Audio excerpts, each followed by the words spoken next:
I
need to go to Discord.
Discord.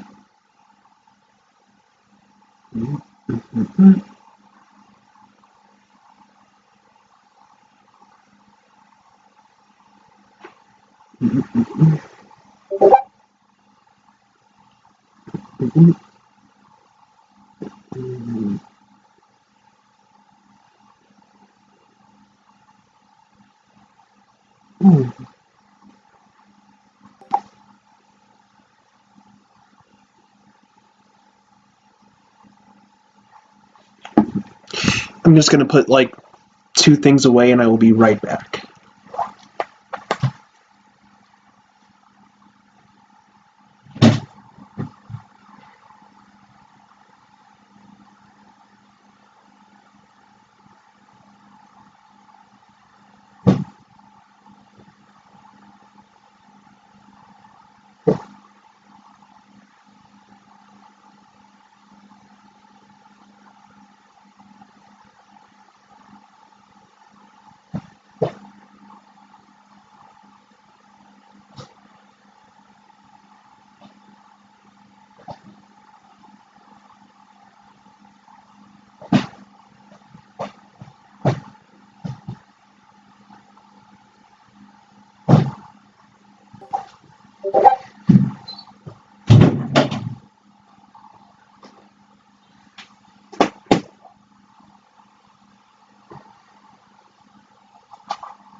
Here we go. I'm back. I'm sorry.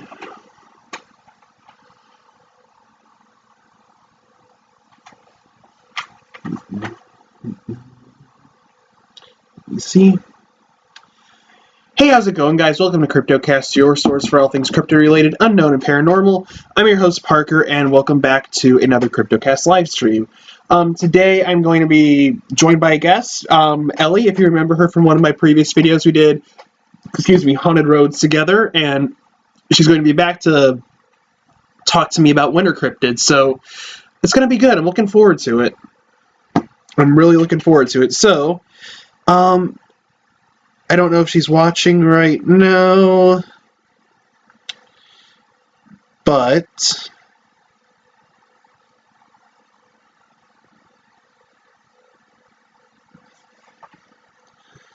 I'm going to give her a call here. I just messaged her, asked her if she's ready.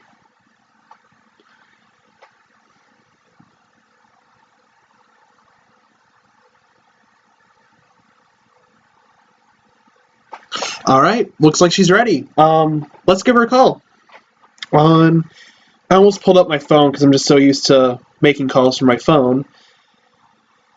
But I'm going to make a call on Discord because that's what we're calling. Let's see. I'm still not sure. Like, Discord mobile's weird to me. I'm so used to desktop.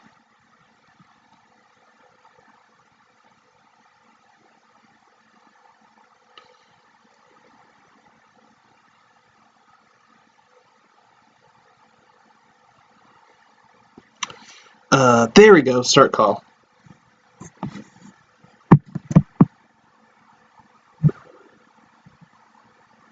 Hello? Wait, hold on. Do I have my volume up all the way? Let's see.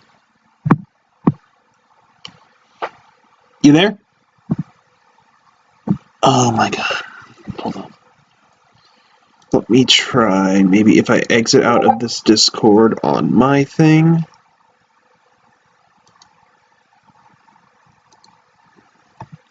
Hold on. I will call you back. I can't hear you.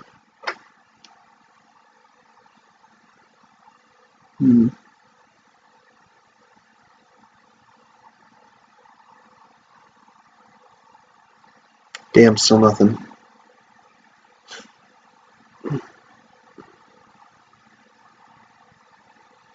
Okay.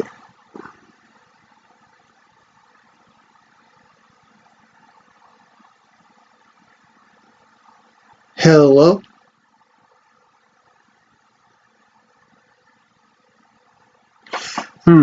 I can't hear you. Shit.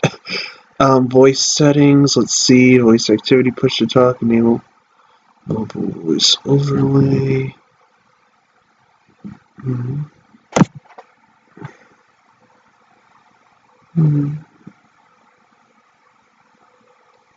Hold on, I'm not muted, am I? Hold on.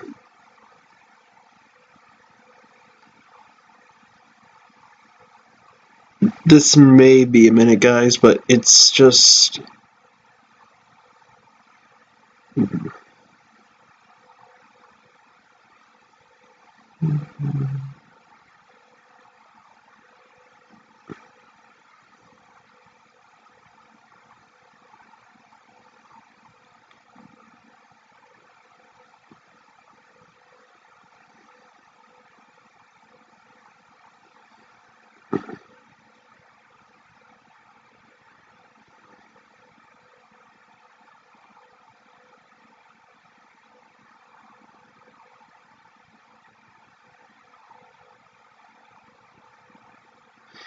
Hello? Can you hear me now? Yeah, absolutely. Oh, there we go. Oh, God. that blasted my ear real loud. Oh, my God, I'm sorry. It's okay. All right. Is your ear okay? Yes. Okay, good. My ears had worse. If you hear a ringing, that is me removing a key spell off my phone. Okay. Okay, we're good. All right, so winter cryptids and creatures associated with the winter. Yes. Alright, let me see what we can find on some of these things. I have a few off the top of my head. Oh, you do? Yeah. Mm-mm. You want me to go into it while you look stuff up? Yeah! Tell me what they are and I'll look them up. Okay, so the Wendigo is one that's commonly associated with winter. Yeah, I was gonna mention that in the stream. Also, of course, the Yeti and Right. the Yukiona in Yep. Japan. Oh, that's a good yokai. I would really be interested in learning about a lot of the Slavic ones. Oh, yeah, no, there's a lot in Slavic. Yeah. Fucking cold as balls there, so. Oh, it's always cold as balls in the Slavic nations.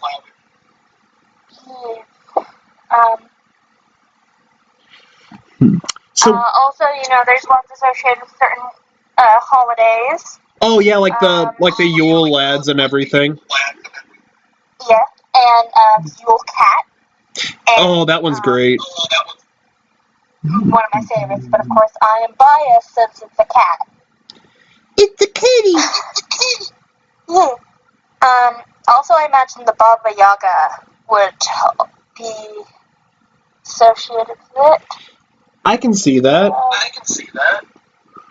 I'd have to look into it though. Maybe we could talk about Jack Frost a bit or something. Possibly. Even though he's really not. Not a cryptid. Oh, it says the Knuckleavy is as well. The Knuckleavy? Does that start with an N? Yeah, Nuckleavee.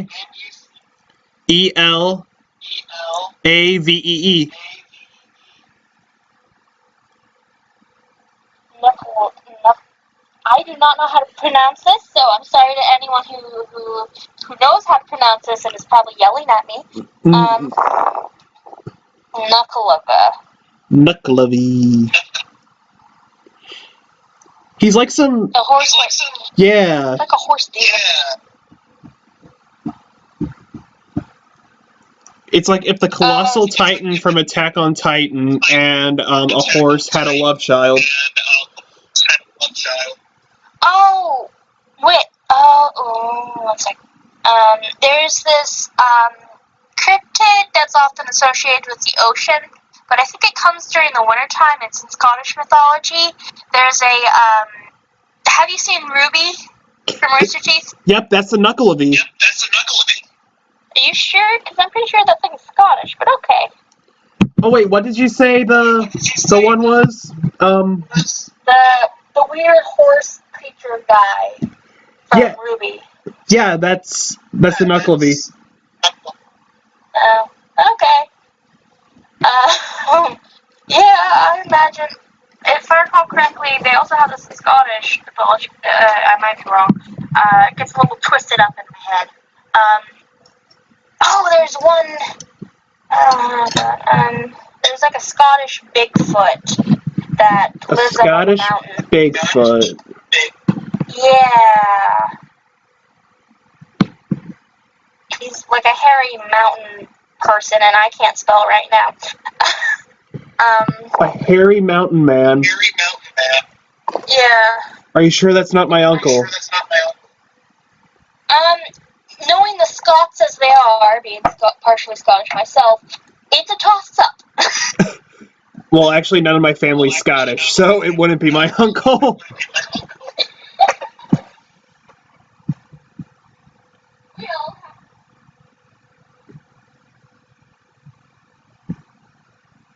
Six wintry mythological creatures that aren't the Yeti.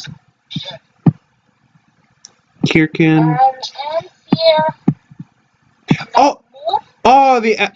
The Amphileith Moor, yeah. Yeah.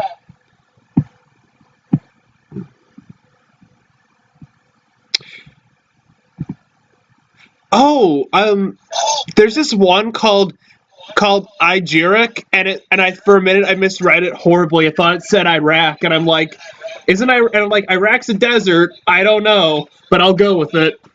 I mean, last time I looked at Death Valley, it snowed. Oh shit! I did not know it snowed there in Death Valley. Yeah, it gets pretty fucking cold at night. Too cold. It's got nothing to retain the heat. So, once the sun goes down, it gets cold.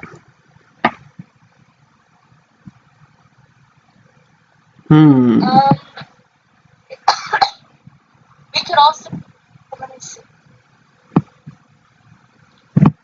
See if they have a snow dragon. Oh, snow dragons are cool. There's got to be some. Oh, probably.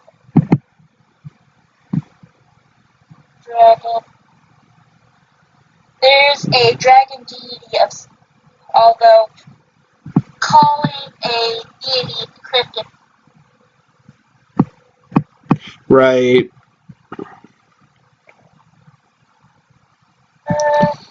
Top mythical winter item. Sure. And then there's Vanilla Ice. He's also dangerous. Vanilla Ice? You mean the rapper? Yeah. Ice, Snow, he's the most dangerous winter cryptid. Okay, there's also the Mahaha. Mahaha. Yeah, it's Inuit. Oh, Inuit myth. Mahaha. Oh, okay. Oh, it's that thing. Yeah, that's it. Oh, the giant claws boy. Cool. Okay.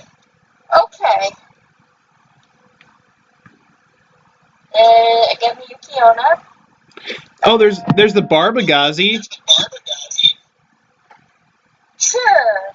It's an old dwarf that skis down the slopes of the Alps on its feet. That guy. Yeah. That's fun. There's also the. Oh wait, no, that's. There's also the kicker. The Cheno as well. Chenoo.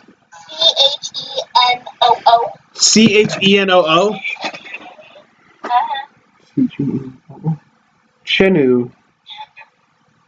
Oh, it's a giant.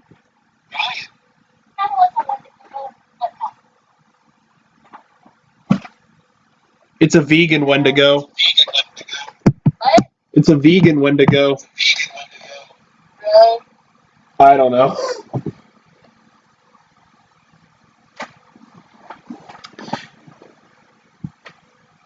Ten evil winter-dwelling beasts from folklore. Yuki-onna, Chenoo, Ijirik, Knucklevi, Mahaha. Ooh. There seems to be a lot from Inuit myth, which is called. Oh, we could also do the Mongolian death worm. Is that winter? I mean, Mongolia is an ice desert, so. That's true, yeah. Palrayuk. Okay, there's another Inuit monster called the. Why don't we go into each one separately? Yeah, what'd you say this one was called, though? Which one? The one you just said.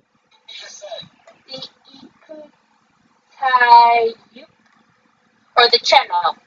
Okay, so it's the Cheno. Yeah. Although, yeah.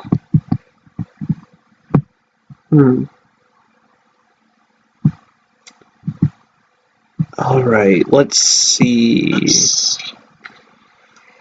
So, where do you want to start? I have no idea. I'll leave it up to you. It's your show. Well, you're the guest. I'll let you pick today. Oh, thank you. Why don't we start with the Knucklevi? Yeah, let's talk about that crazy fucker. It sounds 100 and something like middle schoolers would giggle. Knuckle of E. Okay, so the Knuckle of E is a winter monster from the Orkney Islands.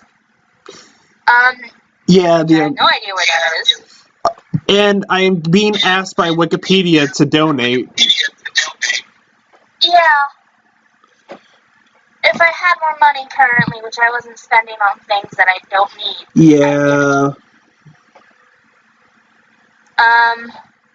But the Knuckle of E is a creature that will, it's said to be a type of demon. Mm-hmm.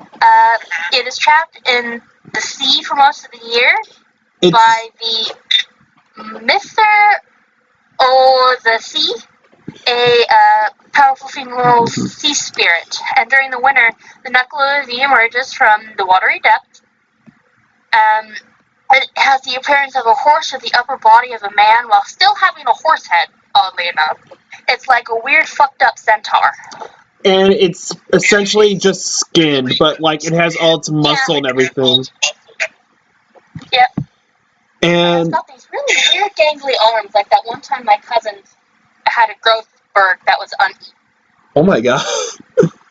Yeah. He looks like after my other cousin had shoved him into the dryer and turned it on. What the heck? Oh my god. Yep. Siblings, what can I say? That's very true. Well, I'm an only child, so I wouldn't know.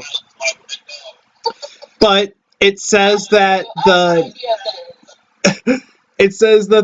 Knuckle of E, it loves like seawater, but it can't tolerate fresh water. So if it's chasing you, all you have to do is cross a river, it says. Or get into a puddle of like a small pond would even work. And it just hell, you could get into a bathtub and you'd be fine. I could just imagine it just trying to step in. Oh no, that's not nice. Yeah, no. Bubble, turn in trouble. They said it. They said that it is like in a way similar to the Kelpie. That is in no way like the Kelpie. No, it's not. Okay, the head of the mammoth part is said to be 3 times too big and rolls back and forth. Oh yeah, it's just like a rag doll sitting on the back of it, so it's just like flailing on the back of this horse. Like, you know those little weird flail guys, blow up flail guys that they have at car dealerships? Yeah, There's one of those on his back. There was one of those that I saw on the subreddit Noah Get the Boat. Kids don't check that unless there's an adult present. But there was one that it was like one of those little dolls that said funeral, and it was just flailing around in the wind.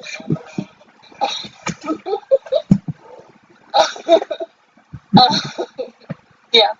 My coworker got his 4-year-old, who absolutely loves those, a miniature one for Christmas. Oh my god, that's great. The legs of the creature have fin-like appendages, which, again, sea creature, makes sense. The horse head has a gaping mouth and a single blood-red eye. You should probably get that checked out, Mr. Knuckles. It's like Duskull. Yeah. And it said that the Knucklebee's breath was thought to wilt crops and sicken livestock, and the creature was responsible for droughts and epidemics. Yeah. And yet they still blamed it on the Jews. Yep. That's history, kids. Yep. That is history. The creature has no skin. All that can be seen on its surface is a powerful muscles and pale sinew, with black blood pulsating through yellow vein. Yeah, it's like it's essentially a zombie. Yeah. But yeah, no, don't smoke or you'll be like this. Yeah. Also, the breath is said to smell like toxic vapor. Again, kids, don't vape. It's said the Knucklehead is so dangerous that traditionally its name is hardly ever spoken. Of course, the most tradition, especially in the Norse and European mythologies, you are not to speak the name of animals or spirits. Like, we don't even know the actual, like, the names we use for deers and bears and wolves, those aren't traditionally their names. We don't even remember the actual names. Those are the words we used, and so that way we didn't call them. Well, it's wintertime, and we've been saying Knuckle-V. We probably pissed this motherfucker off. I live nowhere near the coast. Have fun getting over 2 mountain ranges, motherfucker.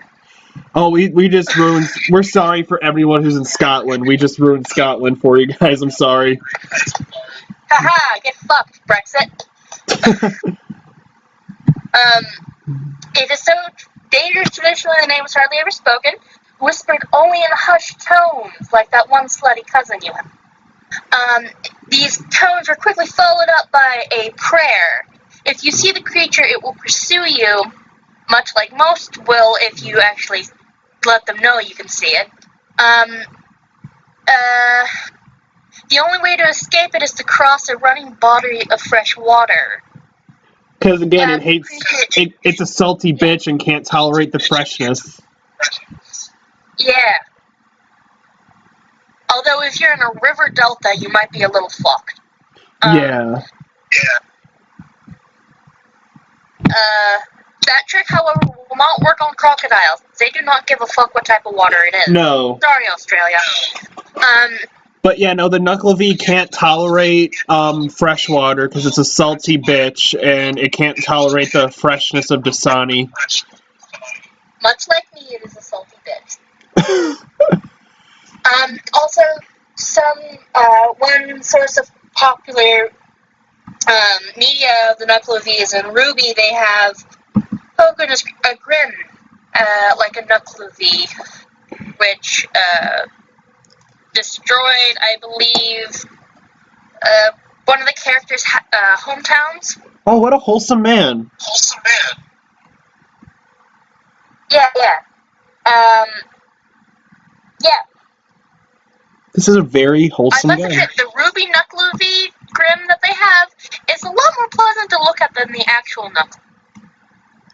The Ruby Knuckle-V looks better? Yes, because it actually has skin. Oh my god, that actually makes it 10 times better. Yeah, and, and the skin is black, and there's no blood, and it has 2 eyes, and the head is not 3 times larger. It's not like a weird chibi on the back of them.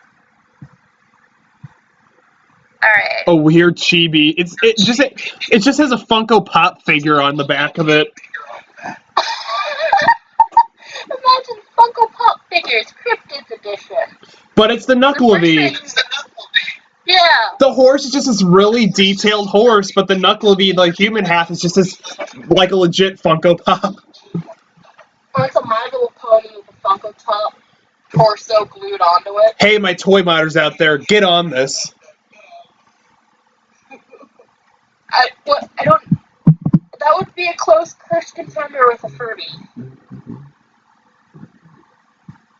Oh, but Furbies are great. Imagine a Knuckle-V Furby. Oh, that would be cool. Horrifying.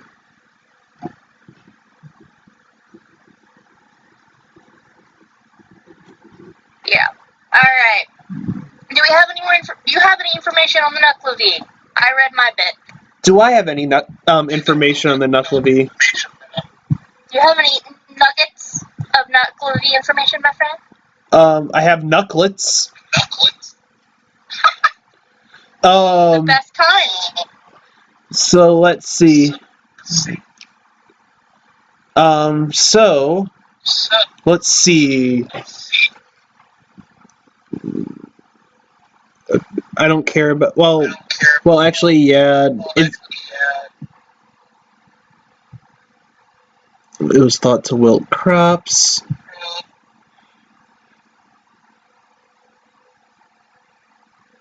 Oh, burning seaweed could stop it, seems like. How does that work? Explain the logic, Scotland. Well, there's this thing called seaweed, and people recreationally smoke it. Oh, trust me. I know about that seaweed. Oh god. That'll save you from anything.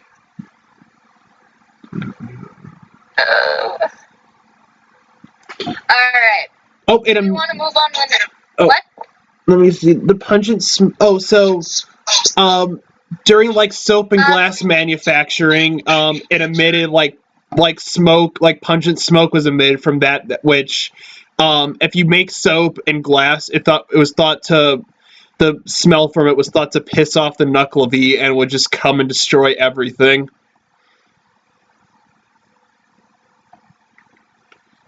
So yeah, if you guys make soap over there or glass, just stop it. You're pissing off the knucklevi. You're pissing off the knucklevi guys. No. Piss off the knucklevi. Piss off the knucklevi. Get into a fist fight. Come on. I want to see it.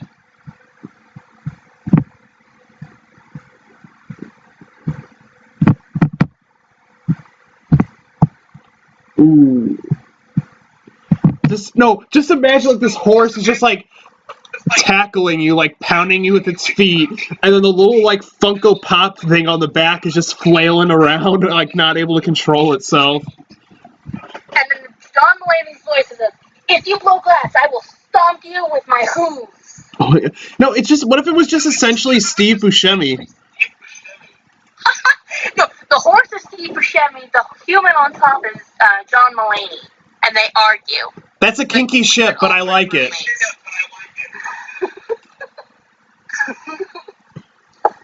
Let me borrow that toothbrush. You have your own. I threw it in the ocean. So are you planning on getting off my back anytime soon? Nah, I'm gonna stick around. Yeah. I'm a little attached to this position, my friend. Hey. Alright, do we want to move on to another cryptid, or do we want to keep making knucklevi jokes? Because I could go all night. Well, let's move on to someone else.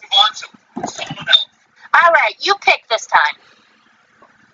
Well, since I'm looking at it, let's move on to Yuki Onna. Oh! Very famous, very pretty. Alright, Yuki Onna.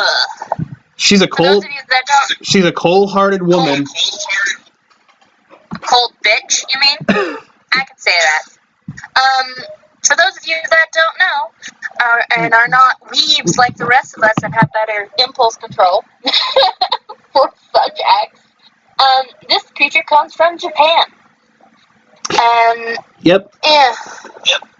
Yuki Onna translates to snow woman. Not like the snow woman that you made for your snowman so he'll have a wife, but like an actual like woman, Yeah. like a cold woman. Or the snow woman you made last night when you were desperate and your blow-up doll wasn't working. Oh God, no! Can you imagine getting frostbite on that? No, I can't, because I don't have one. Well, I know, but I mean, oh my God. That's painful. Ice play is a thing. Fuck, I'll have to add it to that one server I'm in then.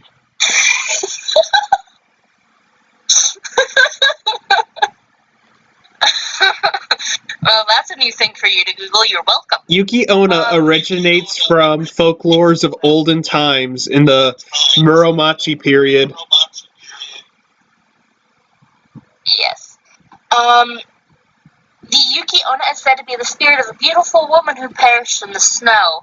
She's associated with winter. Her method of killing varies with the legend. Some say she leads travelers astray, leaving them to die of exposure in the cold. Others say she'll cause snowstorms to freeze travelers to death. Others say she appears with a child in her arms known as a Yukinoko?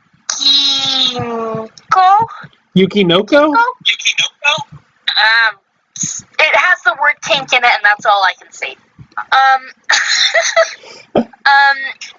This child often wears a yukimino, a conical straw snow cloak traditional in Japan. The Yuki Onna will freeze anyone who tries to take the cloaked child from her. Sometimes she'll even invade people's homes, blowing the door open and freezing them in their sleep. Oh, she blows all right. She kills She, other times she only kills men who she successfully seduced with freezing kisses. Again, probably another kink for that somewhere. Monster fuckers beware, I guess. Ooh, yeah. The reason for her killing is not known. Some say she does it just because. While others say she drinks the blood or life force of her victims. There's no Go ahead. There's no mention of a way to escape the Snow Woman, but there are legends that reveal she has a willingness to show mercy. She has been known to spare people. One legend even tells of her sparing a young man due to his youth and handsome appearance, and later he discovers that the woman he married is in fact Yuki-onna. Oh, that's a lucky guy. Yeah. Oh, it is said that she can disappear if she gets splashed with hot water. Yeah. Clean it up with a mop and bucket, I guess. And believe it or not, the Yuki-onna inspired the Pokemon Frostlass, the female evolution for Snorunt. No. Yeah. I never understood that Pokemon evolution. What was the first evolution? Glalie? Again? Glalie. Glalie looks like an evil rock with ears. It does. Like a weird demented rock Furby, and then it becomes this pretty, like, snow lady. It would make so much more sense if it was like a weird, meanie, cute-looking motherfucker wearing a straw cloak, or a grass Pokemon that evolves into a grass and ice. I do like Frostlass though. I think I prefer Frostlass over Glalie. Yeah, that's not a hard choice. No, nobody. Glalie looks like you could. No one likes Glalie. Looks like you could use it as a ball. Yeah, it looks like you can use it as a bowling ball. Yes. What else? Mega Glalie though, that thing's horrifying. I have not seen Mega Glalie. Mega. It just gets a beard. I do not know how to spell Glalie. G-L-A. Oh, that is how you spell Mega Glalie. L-A. Okay. Google fix it for me. Oh my god. Oh god. Isn't he horrifying? He's like a fucked up Furby unicorn. No, plus his jaw's like unhinged. Yes. At like an 180-degree angle. Or 90-degree, sorry. 90-degree angle. And the ice just melted around the beard. Yeah. Looks like dirty snow, bro. Oh god, don't eat the brown snow. Don't eat any snow. It collects particles of pollution. Oh yeah, no, snow's disgusting. Yeah, I'm glad I don't live where snow is, because snow is a destination, not a place to... No, I legit hate snow. Does it snow where you live there, bro? Yep. Where is that? Missouri. You live in the worst state. I know. I'm from California, so I have the option of going to snow if I want, and I have the option of not going to snow if I want. So really, Missouri is just the state of constant depression. And poverty. And shitty weather. Yeah, no, St. Louis is like voted as like the #1 worst city in the in the country. Way to go, Missouri! Like there's. Oh my god, I caught one. Oh, go ahead. No, I was gonna go back to the Pokemon. Go for it. Yeah. I got into a fist fight with a Glalie in Pokemon Sword. Oh my god. If you guys don't know what glalie is, it doesn't have hands, so...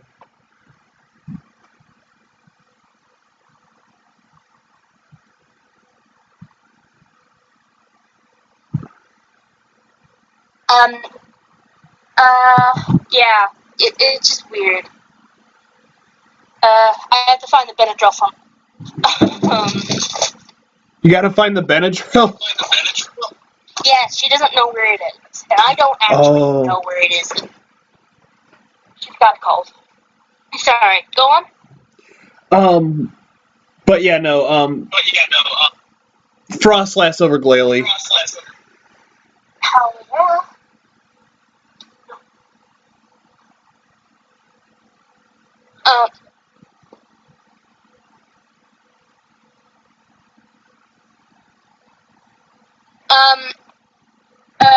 Also, shall we go into, oh my god, sorry, the word, I'm apparently not a human capable of right now. Examples of Yuki Onas in popular media? Let's see what we got. Wait, wasn't there one in that anime Ghost Stories? Ghost Story? I have not seen that.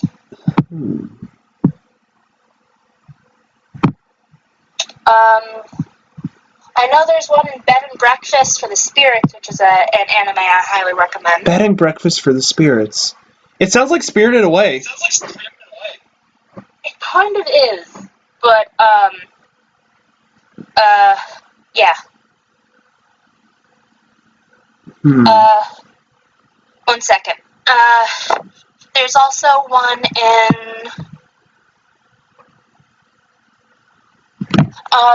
there's also another one in, I forget the name of the manga. There's a manga, that has her in it.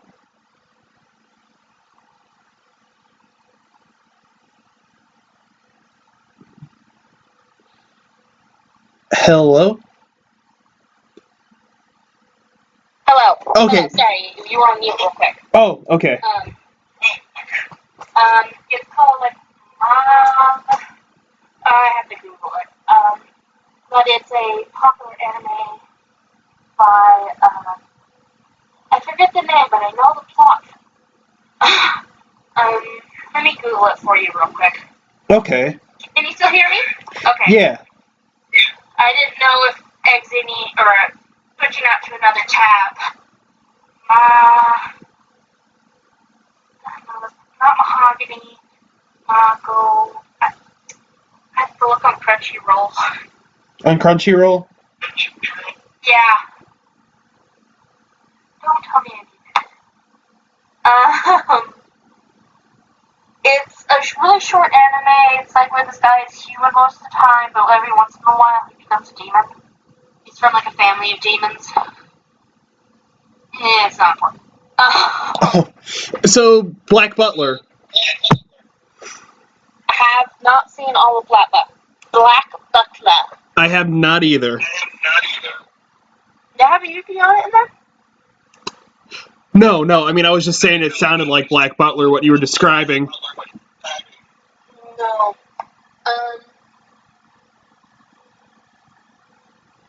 See what I get when I look up the video.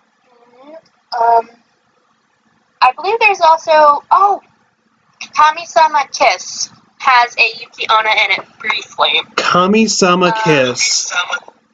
Yes, it's a show about where this high school girl gets evicted from because her father is an asshole bastard and abandons her.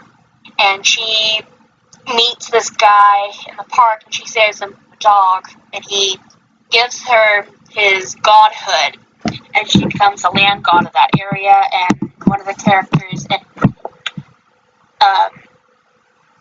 she goes back in time to save her lover and she nearly gets snatched up by Yuki Onna. Oh, damn. Yeah.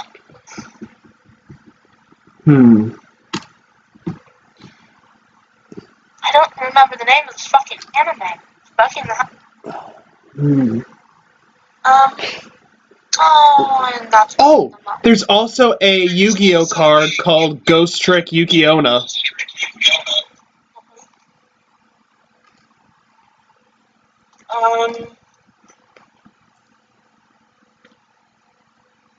Let me see. I wonder if it's not Yu Yu Hakusho. No, I don't think there was any Yuki-Onna in that. I mean, I haven't seen it, but but it seems like a show that wouldn't have any. Yeah. Yuki-Onna are very popular in a lot of Japanese shows. Yeah. Which, I completely get. Apparently it was removed from Crunchyroll. I don't know. Has Crunchyroll been taking a lot of stuff down? I mean, considering how long my queue used to be, like it took a couple minutes to get to the bottom, and now it's like, here, scroll 3 times and you're at the bottom. I'm assuming so.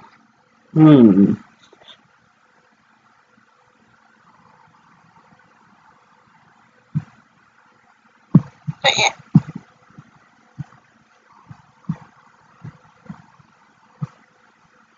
I mean, I've watched and read so many anime, it's hard to keep track of them all in my head. It's said that the Yuki-Onna is said to represent people who died in the snow. Yep. Oh, now I remember one that's got a Yuki-Onna and a male character, the Yuki-Onna. A male Yuki-Onna. It's called Monster. Let's go to my favorites for that. Don't read this manga if you are a child. Do not. What's the manga? I'm trying to find it. It's just... It's not Boku no Pico, is it? No. I have so many in my list, it takes a minute to scroll. Monster. Can I do something?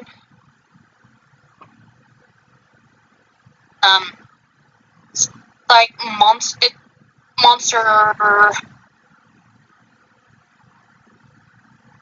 Monster Rancher? Sorry. No. Probably to school.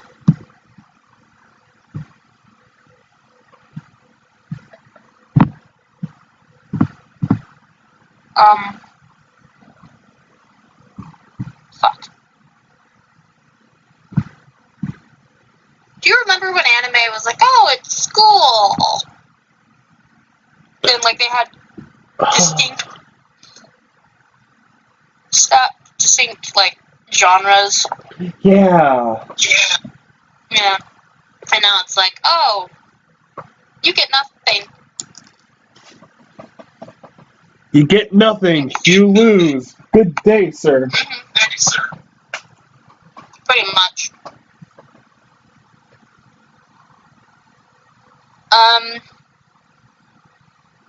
Oh, that show with the other show with the Yuki-Onna, the Bed and Breakfast for the Spirits, is called Kakuryou no Yarumeshi. What's it called? And it's Kakuryou no Yarumeshi. Kakuryou no Yanameshi? Uh-huh. Oh, it's called, the show with the male Tengu, or the male Yuki-Onna is called Love Monster. Oh, I've heard of that. Do not read that if you are a child. Which now they will probably go in. Yeah, we don't endorse that here, so if you read it and your parents catch you, it's at your own risk. You don't put yourself to blame. Exactly.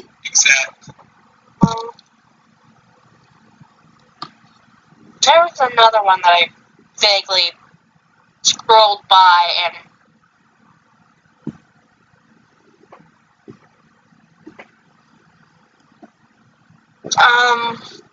fuck.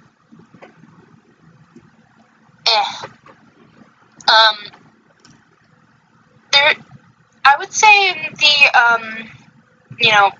favorability and how much the Japanese like them, I'd say they're pretty much up there with Tsune, Oh, or absolutely. at least from an outsider point of view.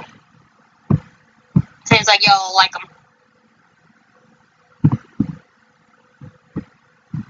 But, I don't really blame them. Pretty fucking... Shall we move on to the next one? Yeah, let's do that. Alright. I picked this one, you pick the next one. Hoping you'd forget about that. Okay. Let's do... I want to do the Chino. Or Chino, or whatever. Let's just call him Chino. Chino. Chenno. Chino.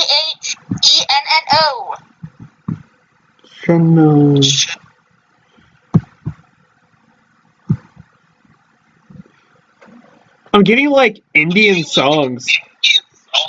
Yeah. He's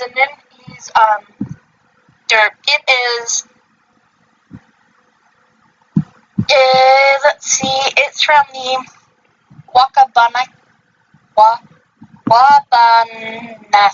tribe of the northeast U.S. area. Oh, Chino the Ice Giant, yeah. Yeah, it bears some similarity to the Algonquin and Tree Wendigo.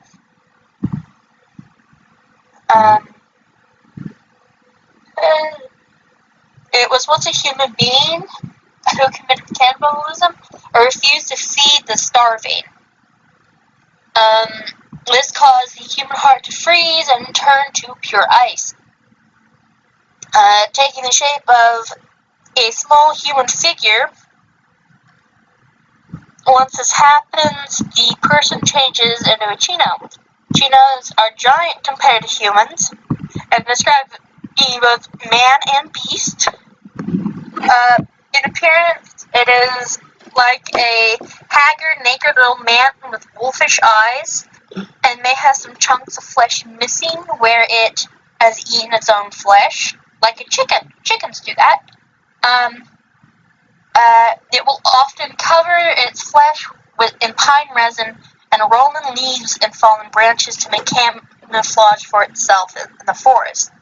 Very similar to gukwees or stonecoat giants, as they call them. They're kind of like Bigfoot, but meaner and assholeier. They'll rub up against the pitch of trees and thick rock, making themselves a nice coat of armor. It says that if they don't help these starving people or do cannibalism, their hearts will turn to ice and they'll turn into a Chinu. And it's possible to rescue the human who is turned into a Chinu, but once you're transformed into a Chinu, really their only escape is death, according to this website. Death is a good escape for anything. Also, the people of Detroit, the rich of the Detroit, fucking take note. Oh my god. I'm not kidding you. There are a lot of people right now in Detroit who've been, because of, I think, a fire, they don't have a house right now. They're out on the streets on Christmas. Oh my god, I didn't know there was a wildfire or a fire and... It wasn't a wildfire, it was like an apartment building that burned down. Oh no. Sorry to make this political. This is supposed to be about monsters. Oh, you're fine. Humans are monsters. Chinus live in the far icy north and venture down to people of the forest when hungry in order to devour them. Their human figure-shaped heart is key to turning a man into a Chino, turning a Chino back into a man, or just killing the Chino, whichever is easiest. A special medicine only known to the tribe can use them to vomit up the heart and the hearts of those they devoured and become a man once more. But generally saving the human is not possible. Some you might not want to. 9 times out of 10 probably don't want to. Mm-hmm. To kill the beast, one way is to chop it to pieces. I guess a wood chipper would work. I mean, that works. Wood chippers will kill practically anything. Wood chipper will kill God. Oh my god. But if you want something easier and a bit less graphic, just give it a bit of salt. Salt will melt the ice heart real quick. Myth was likely born during a time or multiple times where food was scarce in the winter, and not sharing food would kill people, and desperation could lead to cannibalism. It's hard to say whether the Chino was first created as a warning to people to share food or deter them from violent cannibalism. Whether the Chino was first a real threat, a myth born of desperate, starving people who turned to hunting, cannibalizing people of other groups that survive. It may have been both. Some also say that the Chino may have similar origins to the North American Bigfoot, if such a creature is out there, quote unquote. I know it is. But.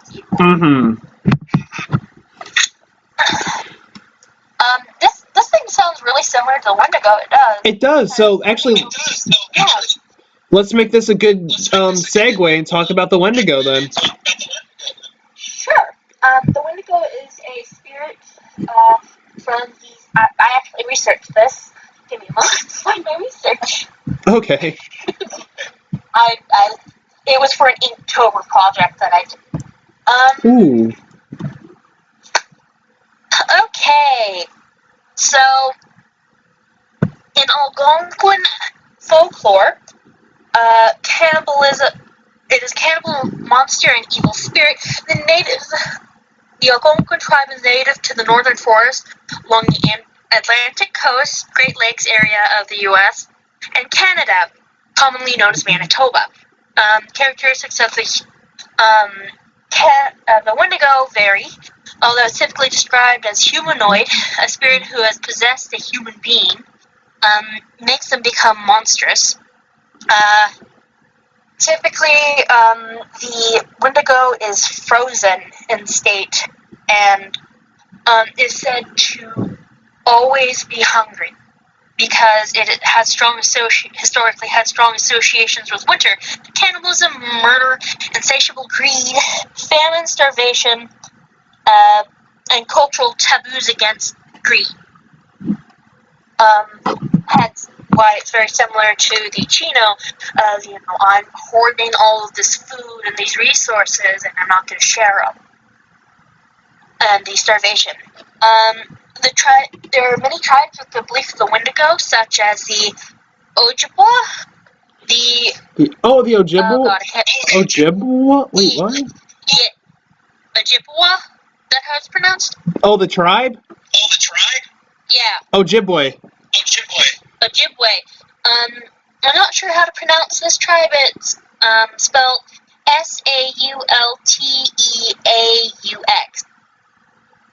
Saulteaux. Salut something? I don't even know. I'm sorry if you remember that tribe and listening. I'm sorry for being not able to pronounce your name. A pronunciation guide would be nice. The Cree, the Naskapi, and the Innu people also have a belief of the Wendigo, although descriptions of the beast vary among the tribes. Common belief is that it's a malevolent, cannibalistic, supernatural being or entity. The Ojibwe, how is it pronounced again? Hello? Ojibwe. Thank you. Ojibwe, there's a man called Basil Johnson. He is an Ojibwe teacher and scholar from Ontario. He says the Wendigo was gaunt to the point of emaciation, its skin pulled tightly over its bones, with its bones pushing out against its skin. Its complexion, the ash gray of death, and I apparently didn't write any more of that. So I guess you could kind of compare it to a ghoul, at least complexion-wise. So a lot of people depict the Wendigo as like this deer-like creature, which, I mean, it can be the form of that, but really it's like, if you ever played the game Until Dawn, they look more like that. Oh god, I love that game, or at least watching it. Because the Inktober project I did was like a grimoire page, and I depicted it as that deer, like,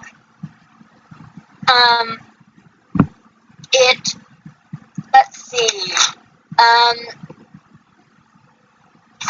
the eyes, and the Ojibwe, from Basil Johnson again, its eyes pushed back deep into the sockets. The Wendigo looked like a gaunt skeleton recently disinterred from the grave. What lips it had were tattered and bloody. Unclean and suffering from separations of the flesh, the Wendigo gave off a strange and eerie odor of decay and decomposition, of death and corruption. Fucking gnarly, man. Yeah, no, this thing's metal as fuck. Yeah, one of the witches I know, who works with them, she says they smell. She works with like 11 of them. Oh, wait, of Wendigo? Yeah. Oh, wow. She, the first one she met was going to eat, but because they have a tendency to target people with eating disorders, apparently. She said it caused maggots to manifest in her dorm room, the halls of her college dorm.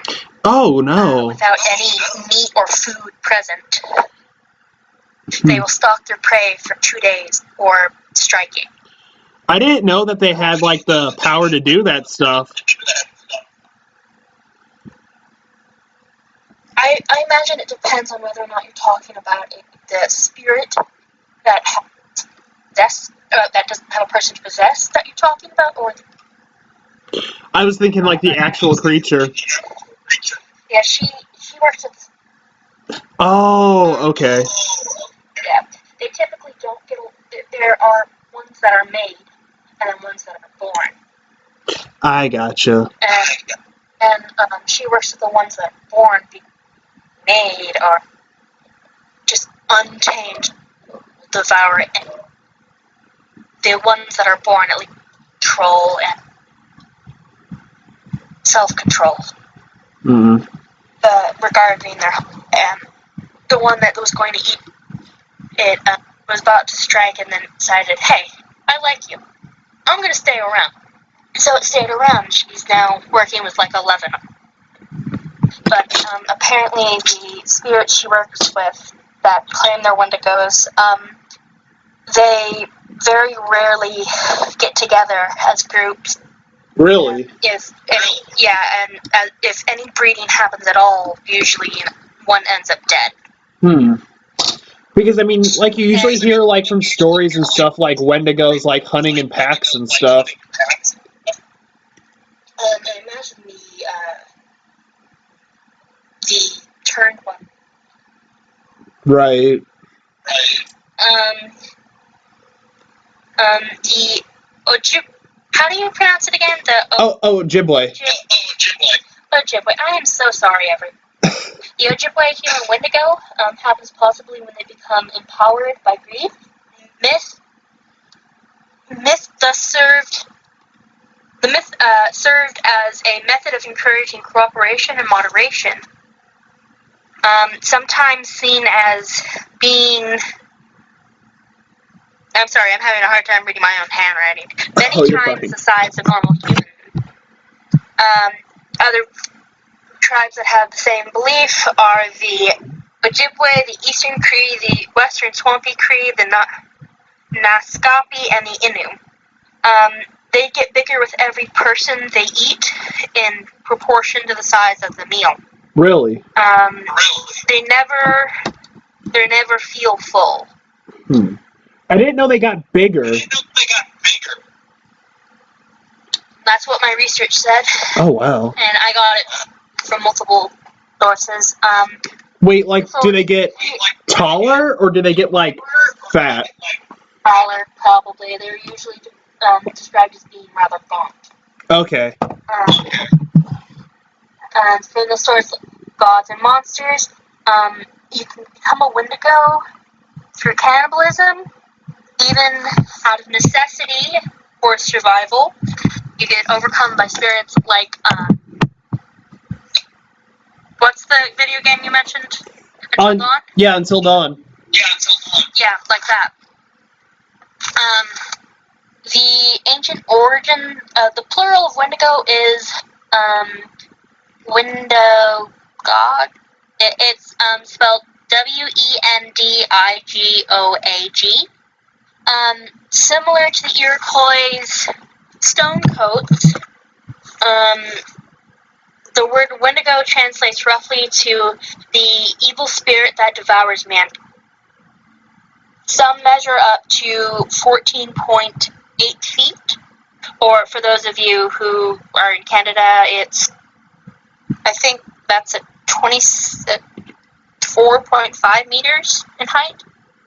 Generally agreed to have glowing eyes, long tongues, yellow fangs, sallow yellowish skin, matted hair, and decaying skin.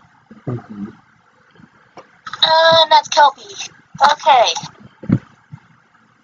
That's the research I have on Wendigo. And they're typically found more up north than... Yes. They do not like rain or heat.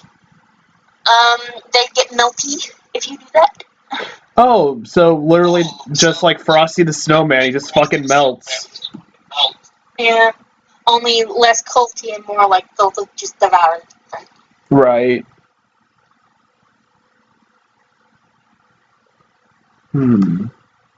Yeah, most people agree that they smell.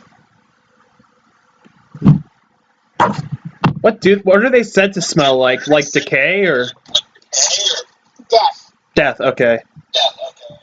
Like, imagine a skunk and roadkill put together. Ew. Ew, God. And, like, decaying trash.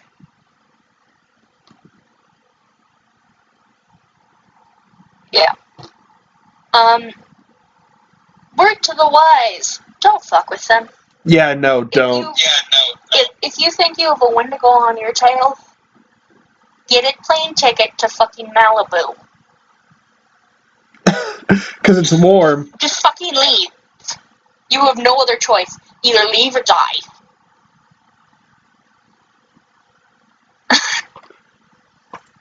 That went dark, but either go somewhere warm or... Yeah. Because I doubt the tribes will help you. Doubt anything you do other than make...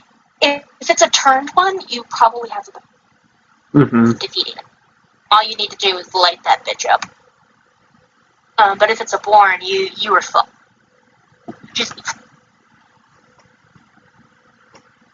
But yeah. Do you have any information on the Wendigo, friend? So, like I said, it's mostly found like more up north than anything. It's the most common Native American mythology to find it in is the Algonquian folklore. And like I said, sometimes it's depicted as a deer, and then sometimes it's depicted as like a gray humanoid creature.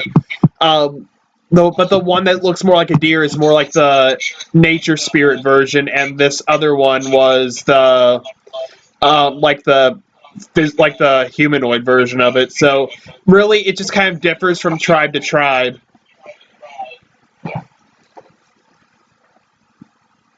And then there's a thing called Wendigo psychosis too. Oh yeah, I have an interesting story because I had a criminal psychology course and researching murders for my writing assignment. Let me pull those notes up. Did you research like Jeffrey Dahmer or something? I researched everyone I could get my grubby little hands on. Even Yoshikage Kira?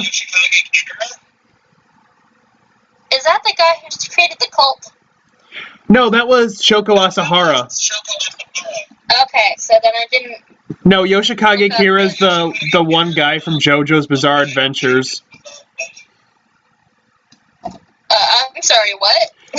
JoJo? How does JoJo relate to this? There's a serial killer in JoJo. Oh. He has a hand fetish. Oh, of course he does.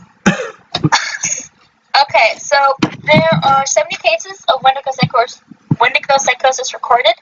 Madness causes them to crave human flesh, and causes them to fear turning into the Wendigo. Charged by prolonged exposure to the cold of the food, evolves into a loss of appetite, nightmares, and developing a strong desire to cannibalize them. Successful treatment among these individuals has not, among those that have not consumed flesh, only 10 people recovered from it.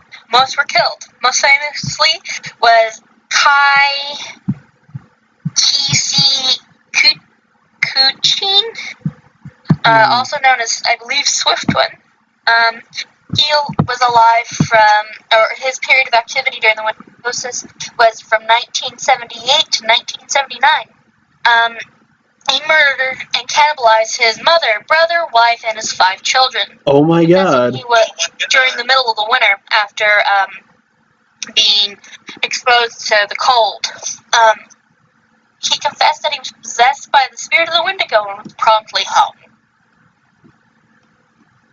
Oh, damn. But treatments amongst those that have actually consumed human flesh, most of them just get killed. There's nothing you can do to help them. Or at least, we haven't had any recent enough cases for us to actually try. Right. I mean, it's kind of rare, honestly. And the only way you can get Wendigo psychosis is if you know about the Wendigo in the first place. So congratulations, everyone. We're sorry, guys. You now have... Not sorry. Get it so that way I can study you. Give me your brain. She wants you to be your guinea pigs, guys. Yep. Don't worry, I'll give you coconut substrate. Coconut substrate? I have no idea what you put guinea pigs on, so... I don't know. I only know what they sound like because my neighbor's kid had some. Oh, I have a guinea pig. You have a guinea pig? Yeah. What's its name? Daisy. I demand pictures, please. Well, here's one for the stream. I can't see it. Where's my...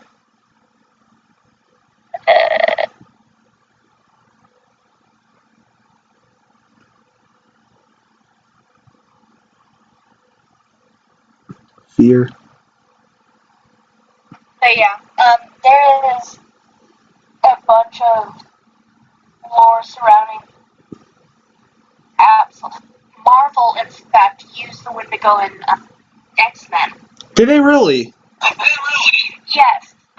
I believe they turned Victor Creed, or it was either Victor Creed that they turned and had turned into Wendigo, and then had Logan get into a fist fight with him. Oh no, wait, yeah, I remember that. I see the comic cover. Yeah. For being Canadian, Victor and Logan are very terrible. God bless their soul. Where's this? The link to the... Oh, there it is. Why can't I? Okay, then. Yeah.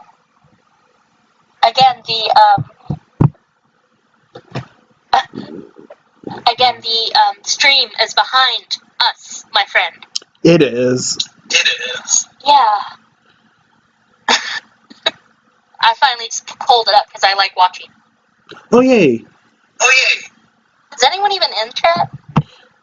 Let's see. No?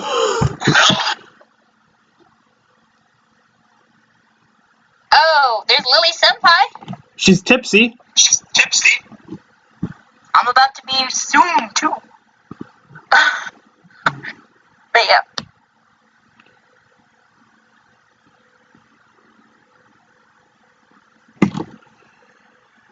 But Okay, so do we want to move on to the next one?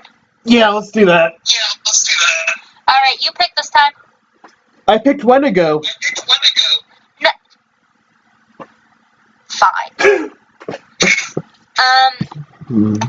I would like to pick the Ikutayuk. It's spelled Tayqu.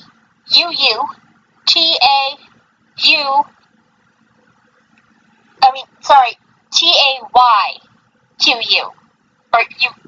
Wait. Can you spell it one more time? I'll throw it up in chat. Okay. Fuck. How to spell? Hey, guy. Oh, Gentleman Dodo's my alt.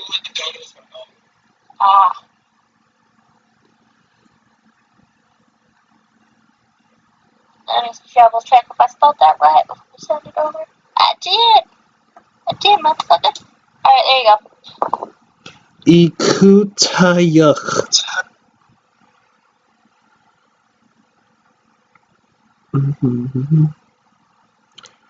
Iku. While you're looking that up, I'll start reading my thing that I'm actually getting off of DeviantArt that I just realized. Off of DeviantArt?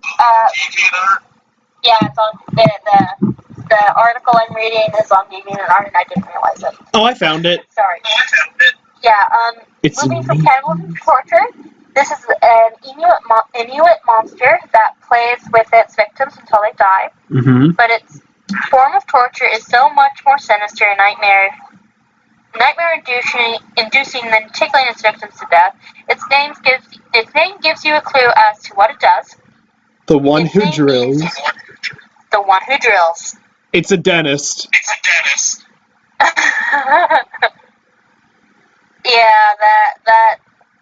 Yeah. Or it's that one rapper. I am the one who knocks. I am the one who drills. I am the machine. Rage against the machine. Fight the man. Fight the power. Apparently, Ikutayuk. Sorry. Yeah, no, we're sorry if we butcher these names. Yes, if you actually know how to pronounce them, throwing the pronunciation from my dumb and white ass into the chat would be appreciated. Or comments. The Ikutayuk. Mm-hmm. And her unnamed brother capture victims and then take them to a ritual circle of pillars of ice where the brother holds the victim down while I'm just going to call him Iku for now. Iku drills holes into the victim's body until they die. Bodies are buried under ice pillars.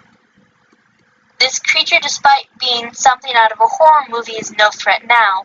In one of the Inuit legends, a hero managed to kill Iku and her brother fled in terror. So her brother's still out there somewhere. Yeah, but he was a pussy and didn't do any of it himself. Exactly. He was just there.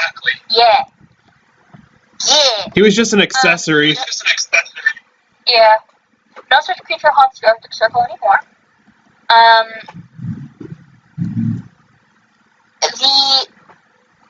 The author of this article thinks the Ikutayuk may have been a way to explain frozen human corpses found in the ice of the Arctic, perhaps corpses that were thousands of years old, much like many woolly mammoth carcasses that are found in the ice. Sometimes the ice freezing, expanding, and the melting again within the corpse creates holes in the body. So yeah. Look up more about this. So yeah, these things just drilled holes into you and pretty much killed you from blood loss. Let me look up more about this spirit. Number 15, the Ikutayuk. Apparently, it's also the name of a red ale from the Queen of the City Brewery in Cincinnati. Yo, I want some cryptid juice. I know, it's the best kind of booze out there. I think there's like Mothman beer or some shit. Probably.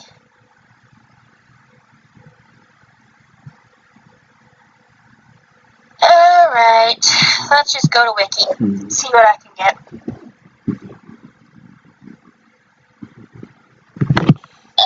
It's not helpful. Fuck you. Why is there not more on this? Alright, let's go to the bestiarium. Seattle Cloud. Okay, that's just Inuit mythology. I'll bookmark that. But Send me that link when you can on Discord. Sure.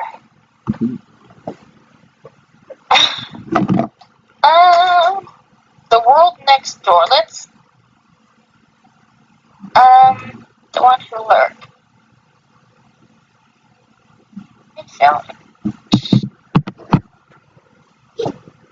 The Kutayuk.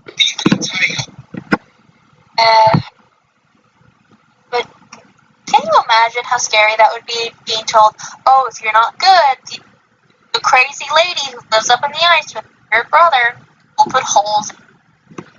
That sounds like my neighbor from across the street. What the fuck does your neighbor do? I don't know. There's always some emergency vehicle over there. Okay.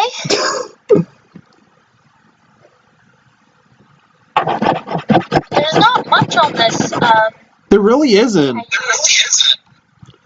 Yeah, it's mostly just booze. The one time I actually want a cryptid and not booze. I want cryptid booze. Well, I do too, but I want the actual cryptid information. What's in the booze? Okay. That would be fun. A drunk podcast. A making your own cryptid drink. I think I would make Nightcrawler. Yes. A Nightcrawler Pale Ale or a Nightcrawler. Ooh, Nightcrawler Chardonnay.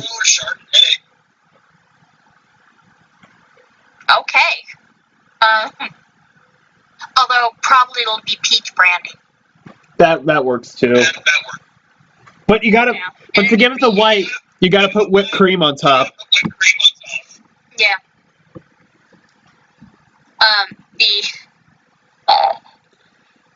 Now available in the merch store. Your turn. It is my turn. Yeah. Alright. Oh, I did find the Kutayuk beer. Yep. Let's talk about the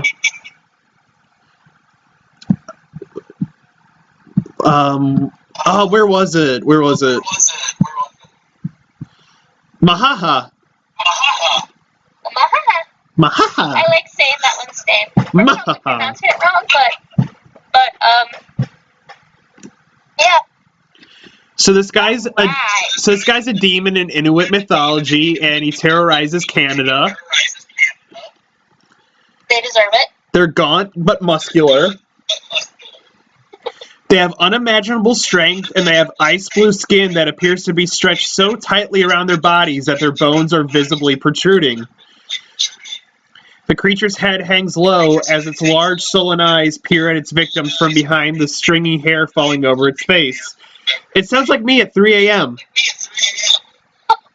Same, especially when you're not wearing warm enough clothes. There we go. Although the picture of the article that I'm looking at, the Mahaha, kind of hot. Is it this one? Is it the one where he's like on top of the ice, just like with his hand up? I can't see the thing. Give me a moment.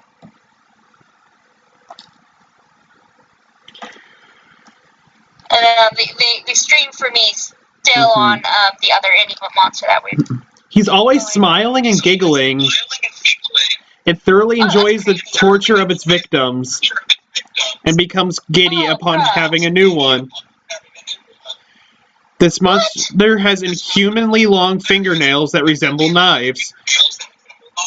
With these nails, this tickling is merely shredding the victim bit by bit. The mark of the Mahaha is just as unsettling as the sight of the creature itself. Every last victim of the Mahaha is left with a twisted, evil smile, bared as the corpse lay frozen after the attack. The sight of a victim alone was enough to strike fear into the hearts of generations long ago. So this is basically like the weird Joker of the Inuit tribe. Yeah, it's also, it kind of, you know what the description kind of sounds like, minus the hair? Wendigo. Well, yes, but the rake. The Wraith? No, rake. Wraith. That doesn't ring a bell. Why doesn't that ring a bell? It's like some creepypasta monster. Oh. I don't read creepypasta. I avoid it when possible. Understandable. It's for the best. Mahaha is apparently always shirtless and barefoot, being unbothered by the cold. He's daddy. I will repeat this again. The Mahaha in the photo of the Mahaha on the article I'm looking at is kind of swole, and 10 out of 10 would bang. Send me that picture. I will. Yes. I will definitely. I'll just send you the article. Okay.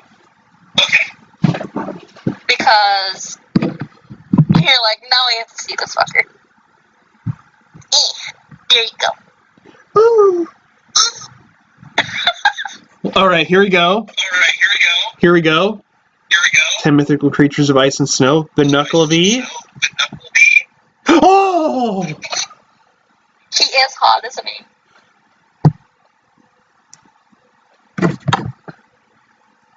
Look at daddy. I know.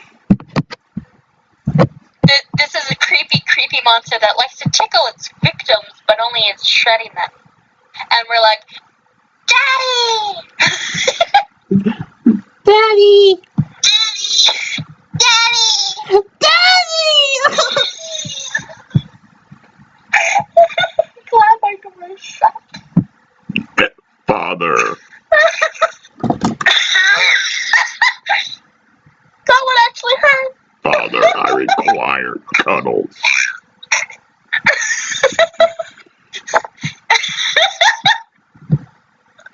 Okay, stop. Oh, thanks for the link for that Inuit mythology thing. That's going to be good for Tumblr. You're welcome. Yeah. Okay. Lucky Still for daddy, the though. victims, the Mahaha is quite foolish and easily tricked. If you encounter one, just ask it to have a drink with you at the watering hole. When the Mahaha leans down to drink, push it into the water and watch it be swept away by the current. That is fucked up even for a monster. Daddy's hot, but he's dumb. That's the way you like. All good men are hot but dumb. That is how most women like them. Oh, but I'm smart one. It is hard to say for sure, but based on the description of its victims, the author thinks this myth emerged as an explanation for the contented-looking expression seen on some victims who have frozen to death. There's actually a method of killing people in Sardinia. God, I forget the name of the flower, but it's oh god. Sardinia in Italy? Have you heard of the sardonic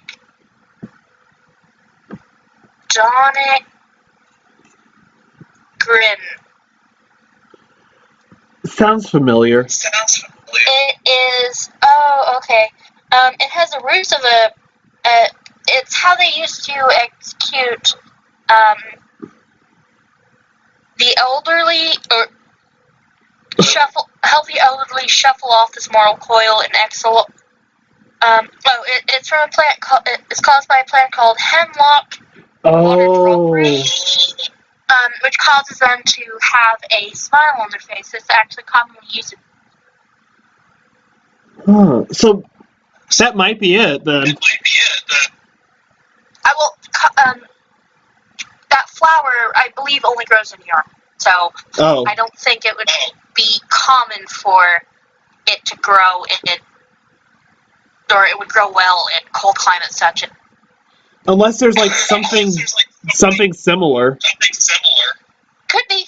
Like belladonna or something.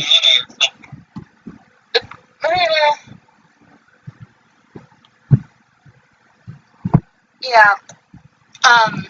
That's deadly nightshade. Usually doesn't affect the face troubles, but doesn't mean that any of the 1,000 plants that grow in tundra areas couldn't have that effect. Plants, fauna, much. Right. Hell, even the sea creatures, since they live in ice areas, probably. And if one puff of new aid had X, Y, and Z in it, it could very well get in your system, which is why in a lot of cultures, or for a long time, people in Europe weren't allowed to eat quail or pheasants because they could eat poisonous berries that we cannot, and it would taint the meat, and we'd end up dying.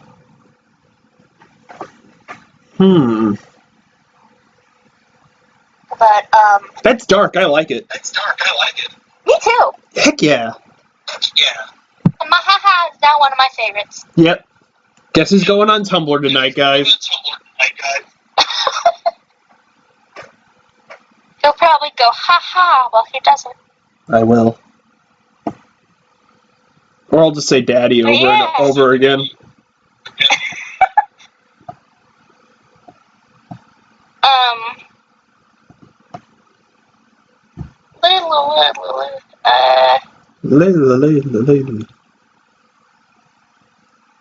Yeah.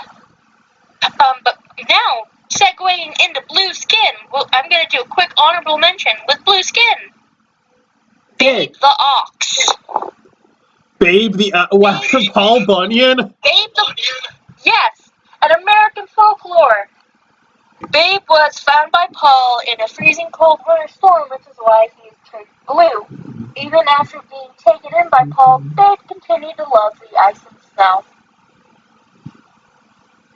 What a good cow. And because I'm not cheap, I'm going to go into the my next creature. Let's see. Who else am I going to pick? Why don't we do everyone's favorite winter Bigfoot? The Yeti! Yay! The Yeti! Yeah. Just I scream for Yeti! Yay! Just wait for it to come on screen. You'll just see me flailing around like a rag doll. The Yeti, or abominable snowman, is a mythical creature most people immediately think of when trying to think of interesting mythical creatures, and has become wait, no, that's their opinion. Who cares about their opinion? Their opinion doesn't matter. This is America. Okay. Yeti, whose name means snowman in Nepalese, is a creature said to hail from the Himalayas in Nepal, Bhutan, and Tibet. It is a tall, upright, ape-like creature. The Sherpa people of Nepal claim that there are actually three types. One is the Mete, which is likely the creature we think of when we think of the classic Yeti, a 3-meter tall ape-like creature that walks upright. It's covered in brown fur and said to sometimes attack humans. Its name means man-bear. Man-bear. Man-bear pig? Man-bear. Man. It sounds like something like one of Rick's. You know Rick and Morty? Yeah, I love that show. One of Rick's many weird bastard children creations. It actually sounds like every time I think of man bear, like in a sentence, it's just like I think of those like gay naked hairy men. Oh my god! The bear community. We call those just bears, honey. Man bear. Okay, there's also the Te-Ima, a bipedal 1-meter tall ape-like creature who lives in the forests and valleys and has light brown, reddish fur and long dangling arms. Finally, the largest is the Dezute, a creature almost 8 feet tall with a terrible smell and is often seen walking on all fours and is very dangerous. Now, there have been people who've claimed they've been attacked by Yetis in the Himalayas. One shepherd girl, don't quote me on this because I'm only vaguely recalling it from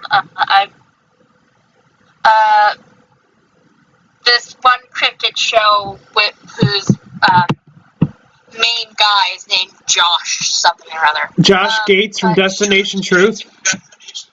Yes! Oh! That one! I love him so much. She was thrown by one in its attempt to get to her yak. One of her yak... I don't remember whether it killed all of her yaks or just snapped the neck of one and then tore it apart and ate it. But, if it did that, that's a nice Yeti. It spared the others. It was just hungry. Yeah. Ow. Okay. But there's a bunch of lore on them. We should actually look up the earliest records of a Yeti? Yeah, most... And this was in Rudolph the Red-Nosed Reindeer. Yep. Most people think that Yeti sightings are misidentifications of other animals, particularly the bear. Mm-hmm. But others think they might be an undiscovered large ape species lurking. The Desute and the Te Ima may very well be real animals. In fact, Desute is actually a shepherd word for the Himalayan brown bear. Te Ima's description matches that of, forgive me if I mispronounce this, but Assamese gibbon? The Assamese gibbon. It's spelled Assamese. Oh, Assamese. I think you were right on the pronunciation of that. However, the true identity of the Mete, or the man bear, the classic Yeti, is still unknown. Some think it not only is a real creature, but is the same creature as a classic North American Bigfoot.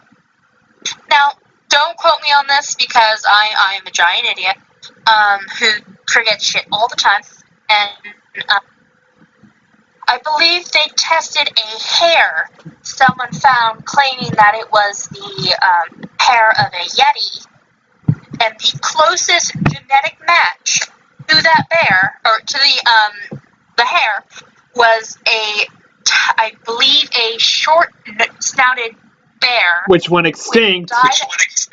Yes. During the Ice Age. Which was the largest land mammal ever known to walk the planet.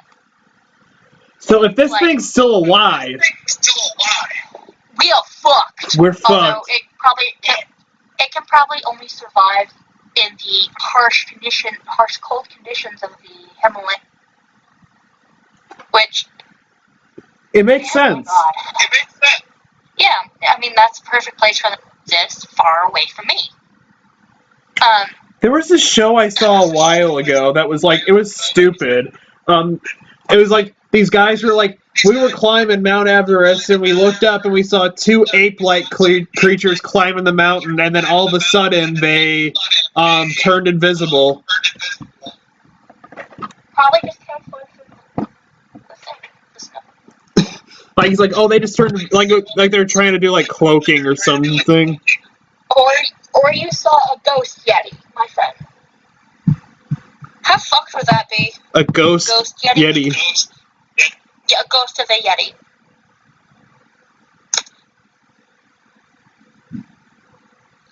There was also a monastery that claimed to have a Yeti skull.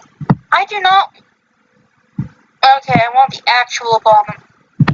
Oh no, I heard they tested the DNA from that Yeti scalp, and it was goat hair.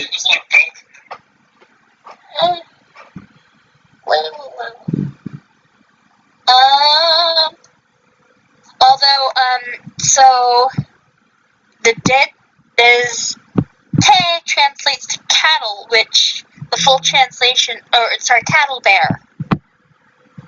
which, is the same word for the Himalayan brown bear. The cattle bear. The term abominable snowman was coined in 1921.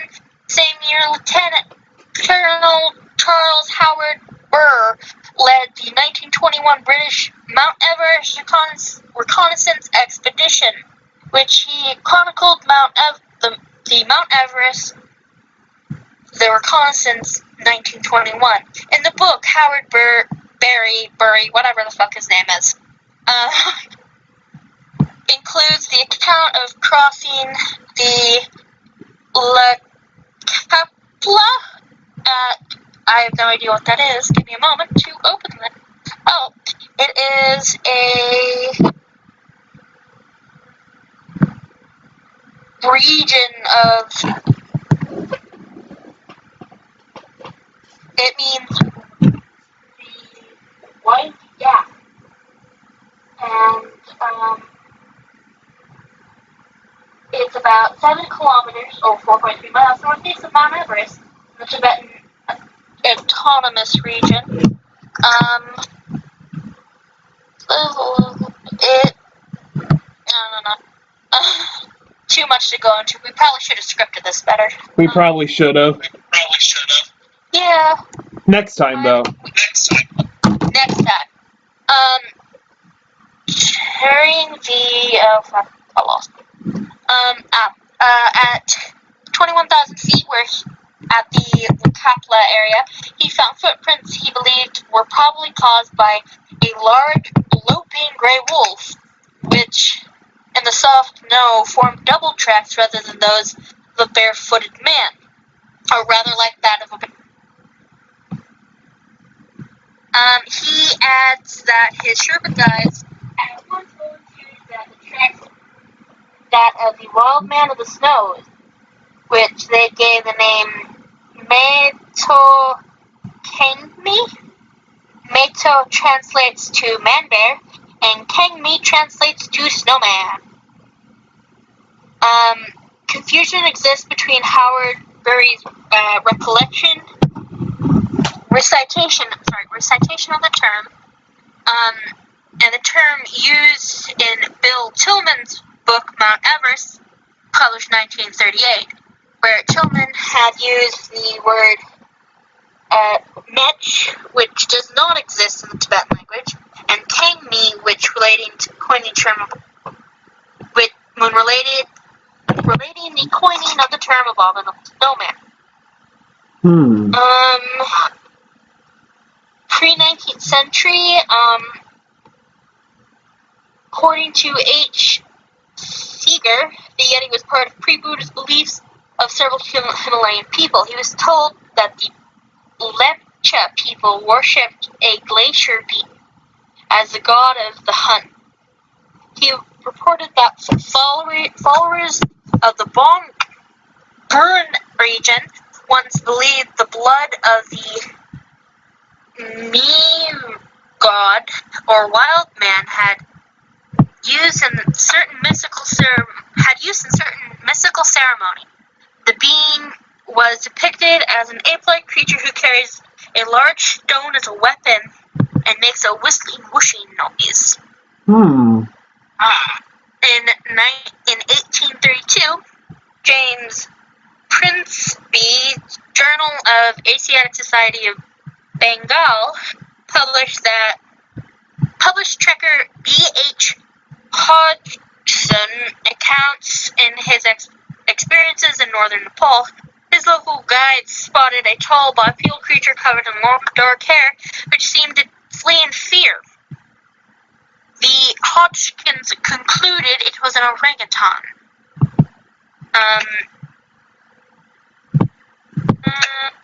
There were also recorded footprints in the Himalayas during that time, and a guide of a certain explorer by the name of Lawrence Weddell, or don't know how to pronounce his name, and I don't care. His guide's description of a large ape-like creature that left the prints he found, which Weddell thought were made by a bear. A bear? We'll hurt. Yeah. It reminds me of that Robot Chicken parody when, like, Merida from Brave, she's like, "Me mother is a bear." No, it's a monkey, bruh. It's a monkey. It's a monkey. Alright. Oh, there's actually. I'll talk to you after. About that thing. In the 20th century, there were several encounters. When, of course, most of these encounters that were recorded were made by Westerners, so we don't really have much in the way of actual encounters from people of that region recorded, which I think is a shame. Imagine rich folklore, and I want it.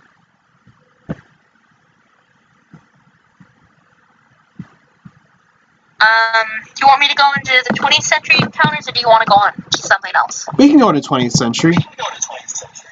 Alright. The frequency of reports increased during the early 20th century when Westerners began making determined attempts to scale many mountains in the area, and occasionally reported seeing odd creatures or strange tracks. In 1925, N.A. Tombazi, a photographer and member of the Royal Geographical Society, writes that he saw a creature about 15,000 feet or 4,600 meters near the Zimu Glacier. Tombazi later wrote that he observed the creature from about 200 or 300 yards for about a minute. Unquestionably, the figure in the outline was exactly like a human being walking upright and stopping occasionally to pull at some dwarf rhododendron bushes. It showed up against the dark snow as far as Zombazi could make out. It wore no clothes. About 2 hours later, Zombazi and his companions descended the mountain and saw the creature's footprints, described as similar in shape to those of a man, but only 6 or 7 inches long by 4 inches wide. The prints were undoubtedly those of a biped. Western interest peaked in the Yeti dramatically in the 1950s, while attempting to scale Mount Everest in 1951. Eric Shipton took photographs of a number of large prints in the snow about 6,000 meters or 20,000 feet above sea level. Photos have been subject to intense scrutiny and debate. Some argue that they are the best evidence of the Yeti's existence, while others contend that the footprints are those of a mundane creature that have been distorted by the memory.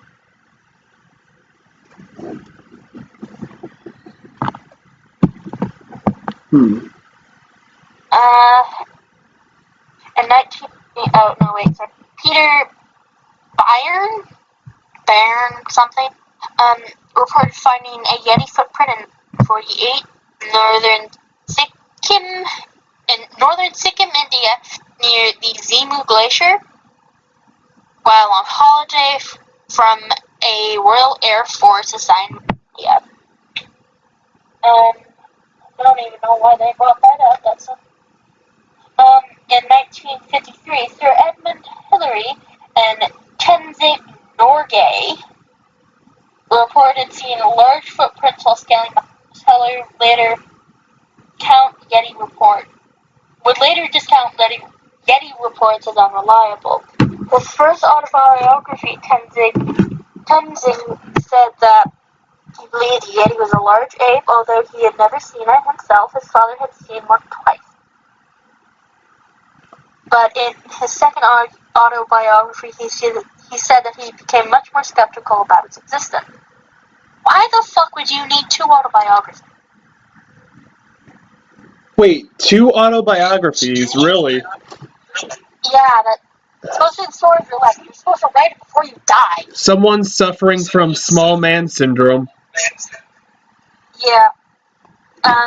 During the Daily Mail Snowman edition of 1954, mountaineering leader John Anglo Jackson made his first trek from Everest to Junga? I guess. You're like, don't know what it looks like, but okay.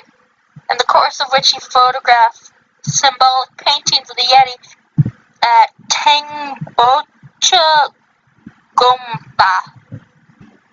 I am sorry for anyone who knows how to pronounce these things and has to listen to me butcher them. I'm sorry.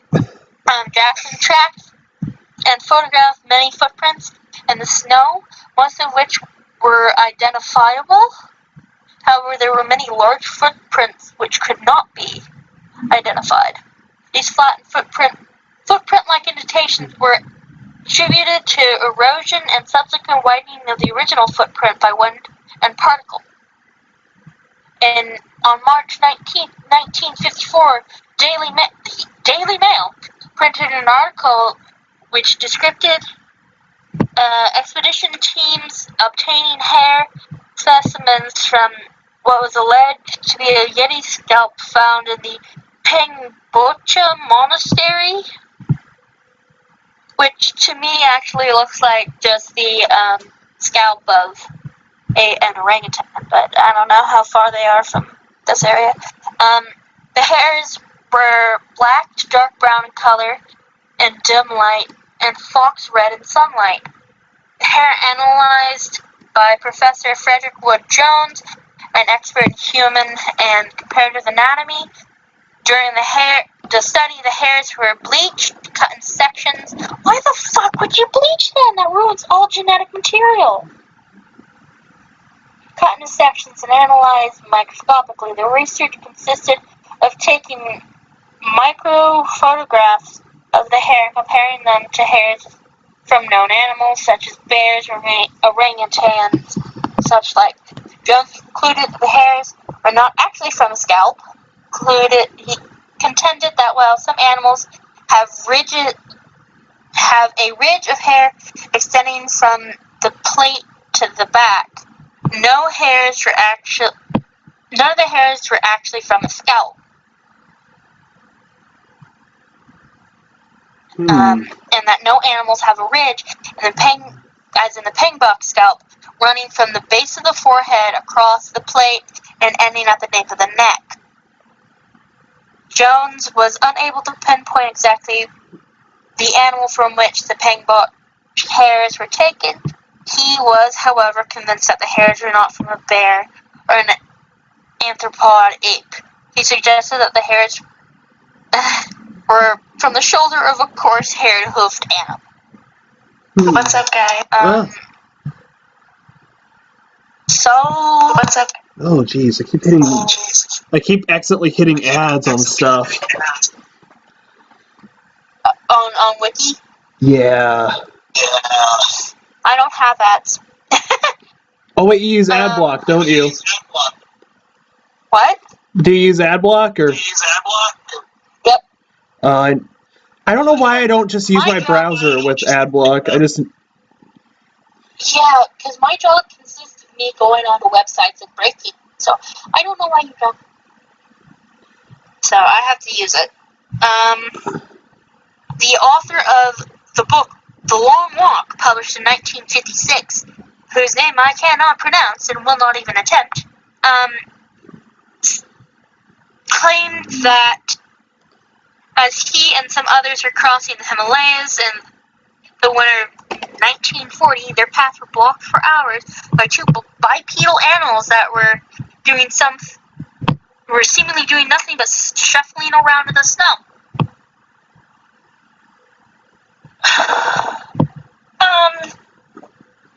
Beginning of 1957, Slick funded a few missions to investigate the Yeti reports. In 1959, supposed Yeti feces were collected by one of Slick's expeditions. The fecal analysis found a parasite which could not be classified. The U.S. government thought that finding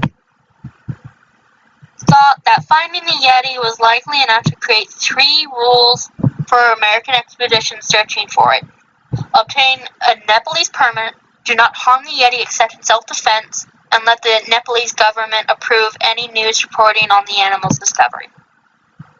Can you imagine that? That's crazy. No, the U.S. government letting the people do what the fuck they want in another country. I mean, still, that's crazy, but oh my god. I know. In 1956, actor James Stewart, while visiting India, reportedly smuggled the so-called Pangbok chat by concealing it in his luggage when he flew from India to London. Fucking James Stewart, let them have their hand. You don't take things from temples. We're not English. Yeah, I know, that's like how curses get spread, like the Hope Diamond, the Black Orlov. The Hope Diamond. Yep. Pretty much anything the English took. Yeah. Many countries, because they took everything that wasn't fucking. They took everything that wasn't what? That wasn't nailed down or bolted down. Yeah. Because fuck the English. Okay. In 1960, Sir Edmund Hillary mounted another expedition to collect and analyze physical evidence of the Yeti. Hillary borrowed a supposed Yeti scalp from the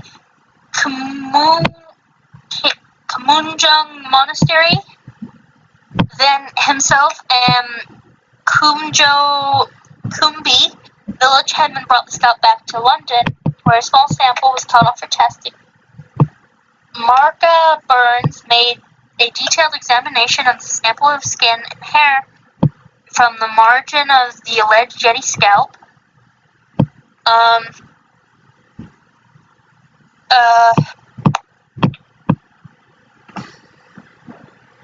I'm sorry, I lost my. Oh, you're fine. Can we have a break, or can you read? Because I really need the bathroom. Yeah, go for it. Thank you. I'll just leave you going. Alright, I'm actually gonna go to the bathroom too. We'll be back like in 2 minutes. Pee break. Pee break!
Yeah.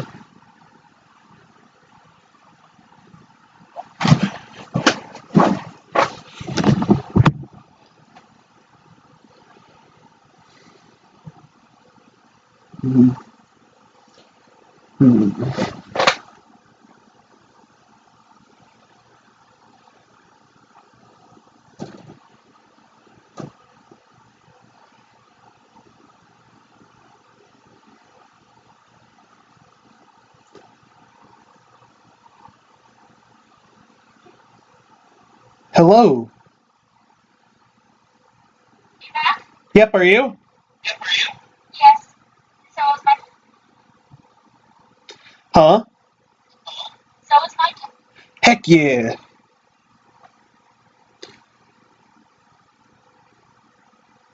Can you hear her? I can't, no.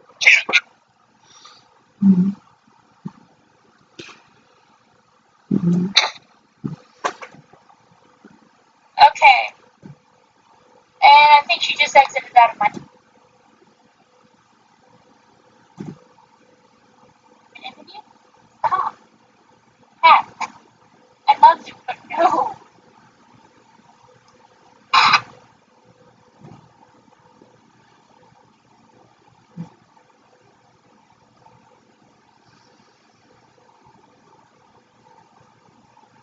Okay. Let me figure out how to get back to previous. Little please stop. Okay. I love you. And I believe she exited out of my chat. That's cats for you. Yeah. Oh, no. No, she didn't.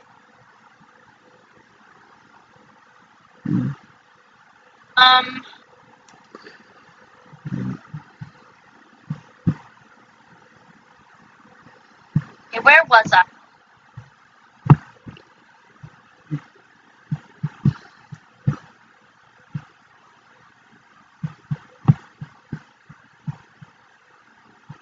Oh, okay.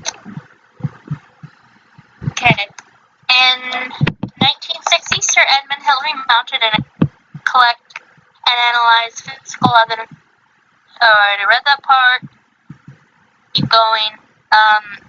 Hillary borrowed a supposed Yeti scalp from the Kumjung monastery. Then himself and Kumjo Chumbi, the village headman, brought the scalp back to London, where it was tested by Mark of Burns. He made a detailed examination of the skin and hair scalp, compared it with similar samples from the Cerro, Blue Bear, and the Black Bear. Burns concluded that the sample was probably made of an animal closely resembling the sample specimen of Cerro, but definitely not identical with it. Possibly a local variety of a race from the same species of a different but closely related. I have no idea what the Cerro is. Can you hear me? Yep, sorry, I was just checking on something. I had something drying in the other room I was checking up on. Okay. I don't know what a Cerro is, though. Me either. Let's Google it. Cerro. I'll leave that to you, because my cat apparently won't let me take my...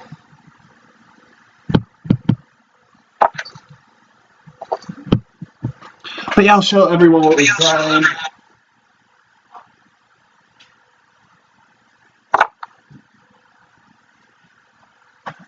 Do you guys remember that show, Jackie Chan Adventures?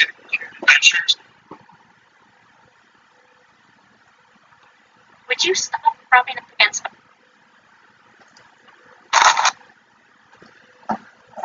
Oh, what is this? Oh, sweet! Huh? No, nothing, don't worry.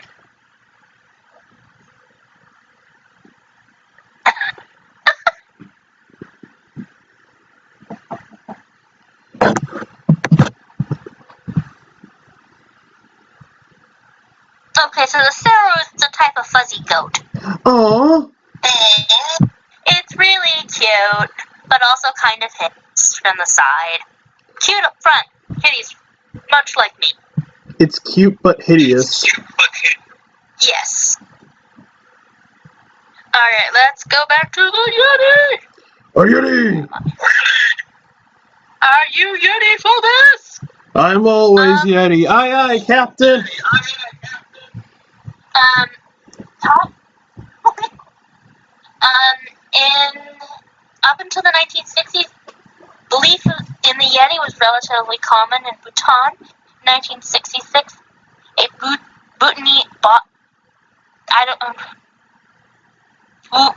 Bhutanese stamp was made to honor the creature. However, in the 21st century, belief in the being had declined.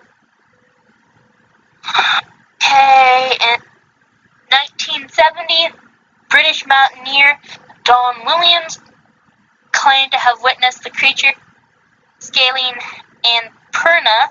He reported that he once saw it moving on all fours, but the Bigfoot American.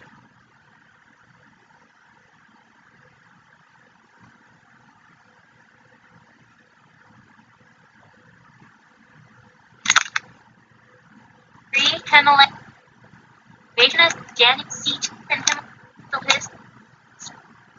Robert L. Jr. into Nepal. Then in Nepal, Vernon Valley, suggested by discovery in the Buran in 1972 of footprints of Yeti footprint. Cronin and McNeely, Taylor and Fleming, the Taylor expedition.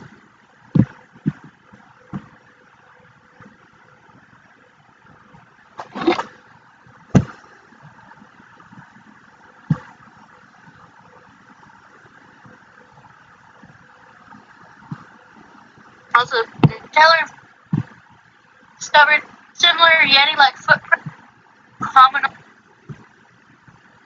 with both a hallux tree, intriguing nest trees, and vivid reports from local village two bear, a tree bear, elusive type of bear weight, a ground bear, aggressive bear, 400. Further interviews the local bears. Skulls were collected. These were compared to known skulls in America. Confirmed identified the two species. Asiatic bear showing no. This despite an intriguing skull in the British Museum, the tree bear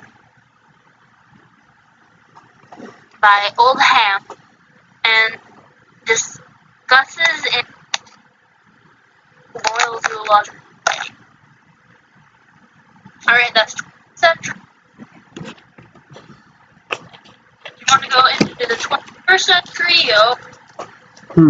It's on your end, actually, it's kind of cutting out. Is this better? That's better. Okay, so I have to hold it up to my face. Okay. Do you want me to go into 20th century? Yeah, go into 20. Yeah, go. You can. Okay.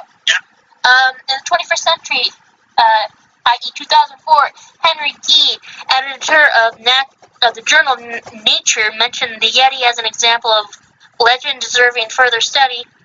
Writing the discovery of Homo florensis survived until so very recently, in geological terms, which that means fucking nothing.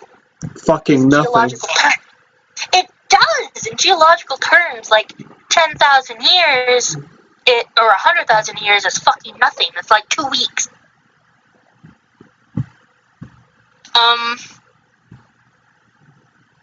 In geological terms, they accept more likely that stories of other mythical human-like creatures such as Yetis are founded on grains of truth. Which should not be.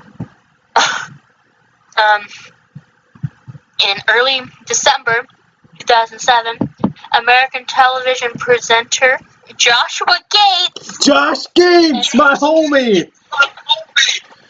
My homeboy. And it's seen Destination Truth reported finding a series of footprints in the Everest region of Nepal resembling the descriptions of the Yeti. Each footprint measured 30 centimeters or 13 inches in length, with 5 toes that measured a total of 25 centimeters or 9.8 inches across. Casts were made of the prints for further research. The footprints were examined by Jeffrey Meldrum, my boy, of Ohio State University, who believed them to be too morphologically accurate to be fake or man-made. They fucking filmed finding it. Not that can't be modern. Before changing his mind after making further investigations later in 2009, TV show Gates presented hair samples with a forensic analyst that concluded that the hair contained an unknown DNA, which could mean a lot of things because they do not have the genome or genetic sequences of every species on it. On the 25th of July, 2008, BBC reported that hairs collected from the remote Garo Hills in northeast India by Deepu Marak had been analyzed at Oxford Brookes University in the UK by primatologist Anna Neckarsis and microscopy expert John Wells. The initial tests were inconclusive, and ape conservation expert Ian Redmond told the BBC that there was similarities between the cuticle patterns in the hairs of the specimen collected by Edmund Hillary during the Himalayan expedition in the 1950s and donated to the Oxford Museum of Natural History and announced planned DNA analysis. The analysis has since revealed that the hairs came from the Himalayan goral. What's a goral? It's a goat. Why are there so many different species of goats in the Himalayas? Because it is a goats live in mountains, sweetie. That's very true. Plus, goats are sturdy as fuck. They really are. And they'll eat anything. Even the souls of the dead in the woods. They do that by using their eyes to absorb the souls. Yeah, have you seen the shape of their people? Hey, sweetie, get off my keyboard. It's just a slit. That slit is said to expand to pure black to create a void that sucks the soul right out of the body. And no, do not know. Sorry, cat. Knocking over my.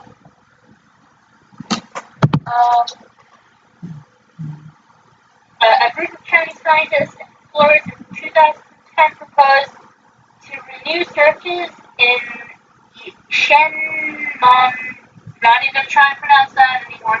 The forest district of Hubei province, which was the site of expeditions in 1970s and in the 1970s at a 2011 conference in Russia. Participating scientists and physicists declared having 95% evidence of the Yeti's existence. However, the claim was disputed later. American anthropologist and anatomist Jeffrey Meldrum,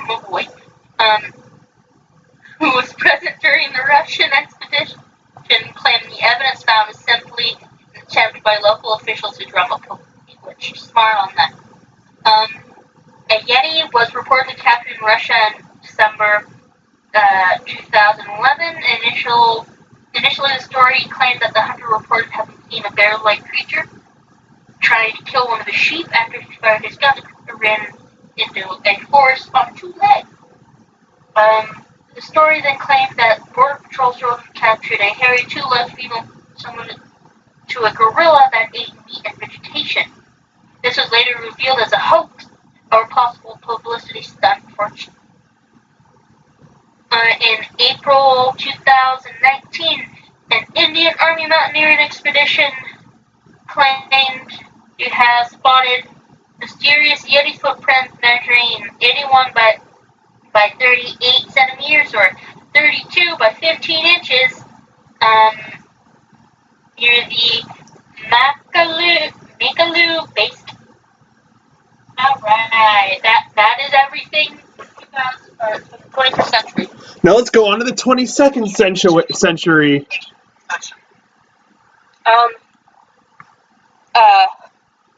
My foresight is not that good.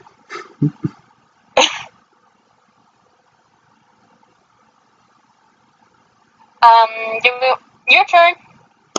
Or do you have anything to add? Not really, no. Nothing really about the Yeti. Not even any Yeti jokes? We Yeti move on to the next one. Are you ready to move on yet? Are you Yeti to move on? Are you ready to move on, Yeti? I am ready. Alright, your turn to pick, my man. Oh, that's right, you picked the Yeti, damn it. Sucker. I would love to have a podcast with you that goes into Jeff Malbrum research. That would be so amazing. We can do that sometime. Yeah. Just have to email him. Be like, so can I have your article? Let's talk about the IGIRAC. The I? What's that? IJIRAQ.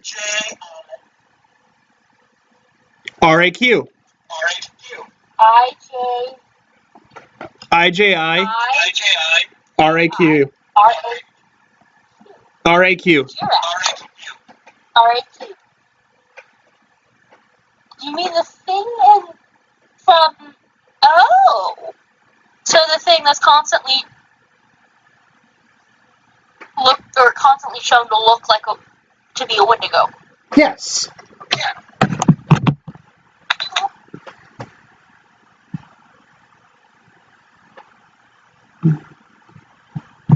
Rawr.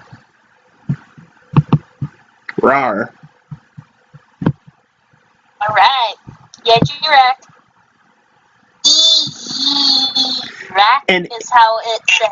An Inuit shapeshifter, the IGIRAC preys on small children and those with naive hearts. No one knows what an IGIRAC looks like in true form, as it is invisible when not shapeshifting into its decided form. As a result, they are very hard to spot. They can appear as any sentient being they desire, making their tactics similar to guerrilla warfare. Remind me never go to the Inuit region, because I will be fucking taken by this thing. It reminds me of that one copy pasta. What the fuck did you just fucking say about me, you little bitch? I'll have you know I graduated top of my class in the Navy SEALs and been involved in numerous secret raids on Al-Qaeda. I've been trained in guerrilla warfare.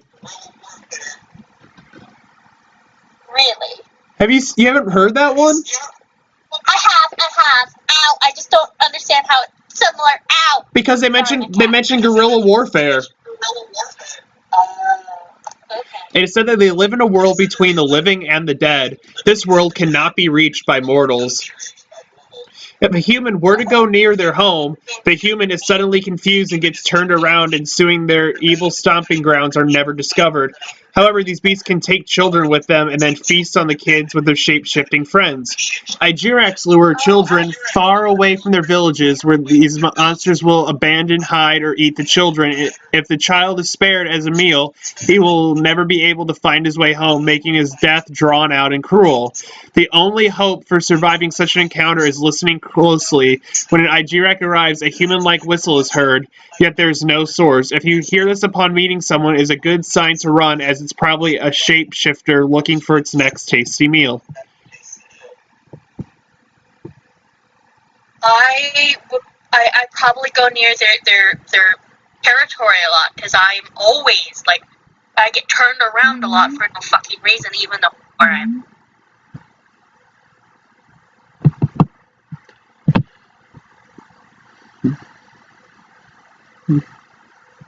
Okay. From what Wiki is saying it's pronounced E-Yirak, or E-G-Rak. It appears like a half-man, half-caribou monster. It can appear any form it chooses, making it particularly deceptive. They are sometimes helpful, sometimes fatally deceptive. One of the most noted places in the Arctic for sightings of these shapeshifters and the I'm not even going to try to pronounce that, is the Freeman's Cove area of Tursivik, a place to hunt caribou, of Bathurst Island. This rich oasis is surrounded in a horseshoe pattern by dormant volcanic mountain. Historically, Freeman's Cove is most notable as a stopover for the ship the Intrepid, and also for the failed attempts for infamous modern-day explorer and eccentric Corey K. Bouton, or it's B-U-O-T-T, as a settlement. Oh, Louis Vuitton? Corey K. B-U-O-T-T. Oh. Why does the name Louis Vuitton isn't Louis Vuitton a designer? I think so. I don't know anymore. Yeah, I think he is. Okay,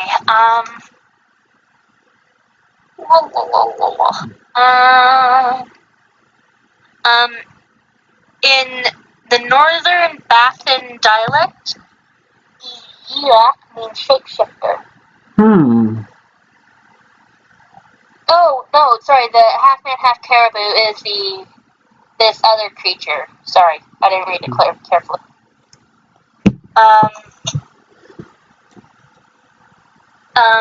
When you are hunting somewhere that a Yirak inhabits, you will see them from the corner of your eye for a fleeting moment. Okay,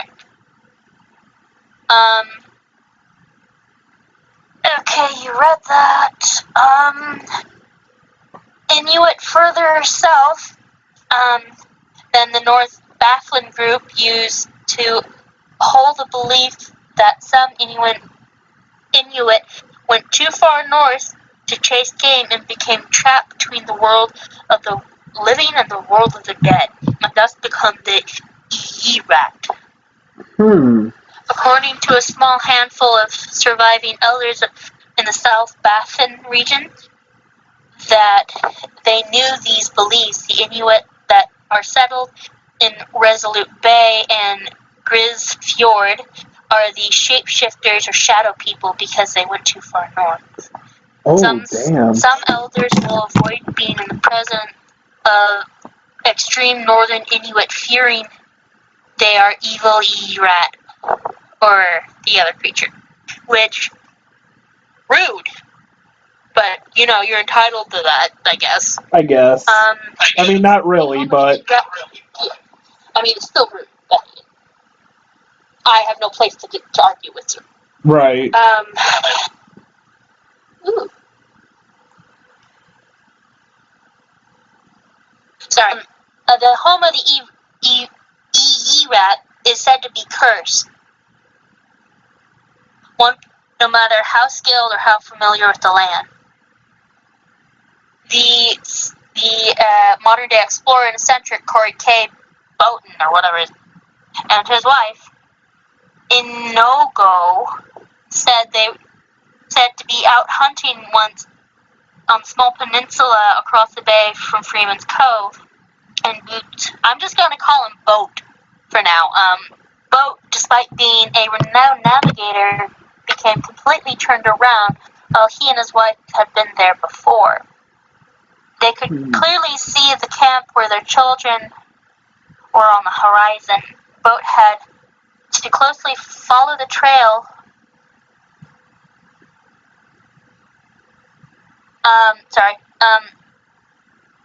of disturbed shale and rock to get back. It is thought by many that this temporary disorientation was due to the ERAT. When the couple finally returned to the children, they discovered a polar bear was circling Aunt Suzy and the children confirmed.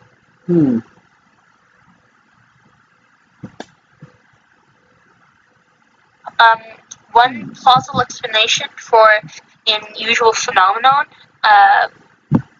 is likely related to large deposits of sour gas, which can be disturbed by simply walking over the tops of the pockets, causing them to expel toxic gas hydrogen sulfide. Boat and Inogo, whose name I probably mispronounced.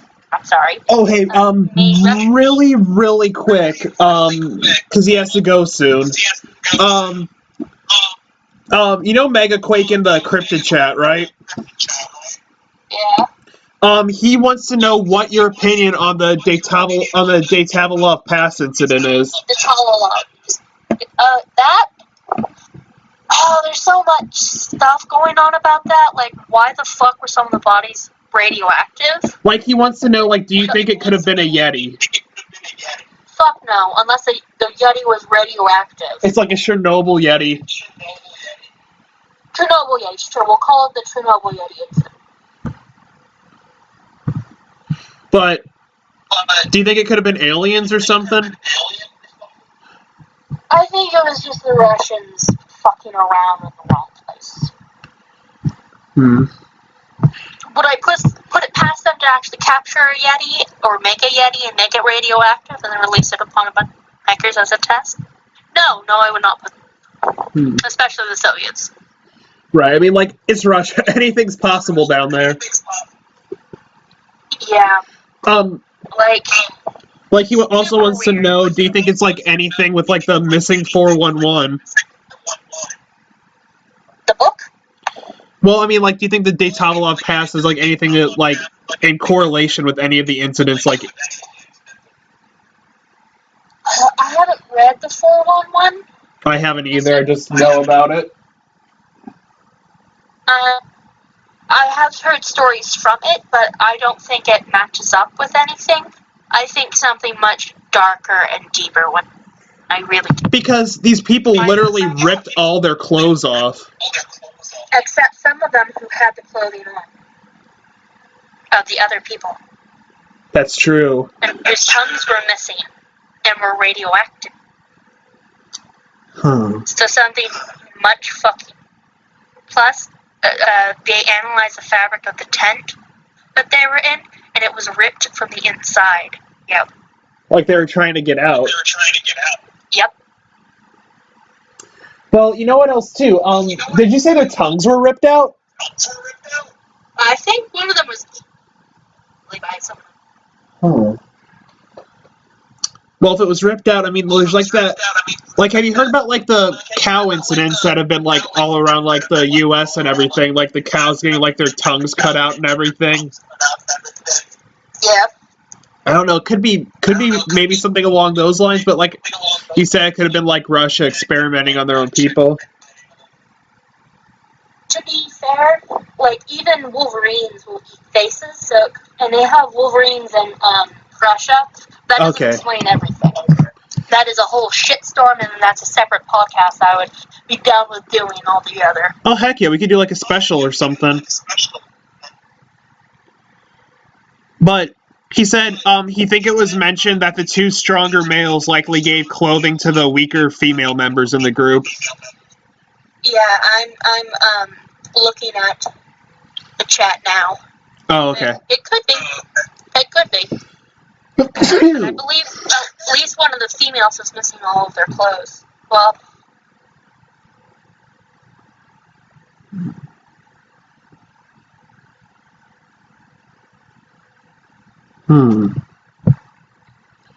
But it's an interesting one. Yeah, I have to agree with you. Does, I forget who this is on Discord, but they know who I am on the Discord, right? This is Megaquake. Oh, Megaquake. I am Meaty Pinata. The one with the cactus Pokemon profile pic, the Maractus. Yeah.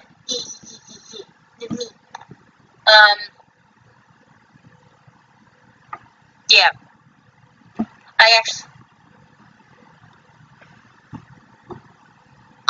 Okay. Well, Megaquake, I hope you stop feeling sleepy there, man. Okay, Megaquake does not know me. Alright.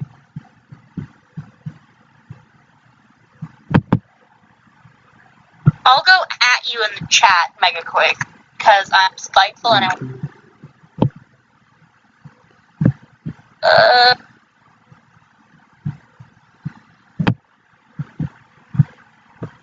okay. What were we talking about? I don't remember. The Igirak? Oh, the Igira. That... I'm always kind of skeptical about any cryptids that involve discrimination against a certain group of people. So Right. it could be. It could not be. I don't know. I prefer not to disbelieve anything in case it comes back and decides to bite me. Alright, good night, Leafa. He says watch out for the radioactive Yetis. Alright, I will. Good night, my friend. Alright, so the thing. Huh? What's your take on it? Like you said, I don't know. It's like you said, it's just if they're going like against other people, like I don't know. Like you said, it's kind of skeptical. I mean, it's best to hold some skepticism, but it's best not to like intentionally fuck over. Right, like don't be a dick. Because that could be very real to them. Right. Alright, do you have anything else on the EE rack? Or EE rack? I do not. Do you? No, I do not. Never. Ow, my leg. Okay, I guess it's my turn? Yes. Okay, that's... Alright, we'll do yours, then we'll do one more of mine, and then I guess we'll call it after that, because the stream's getting kind of long. How long has it been? Almost 3 hours. Really? Okay. That is fair. I now have to think.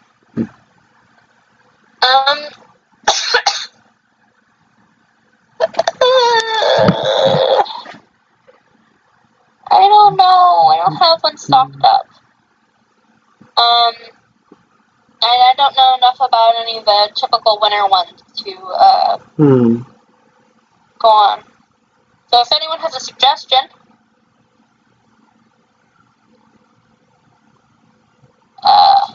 Chad.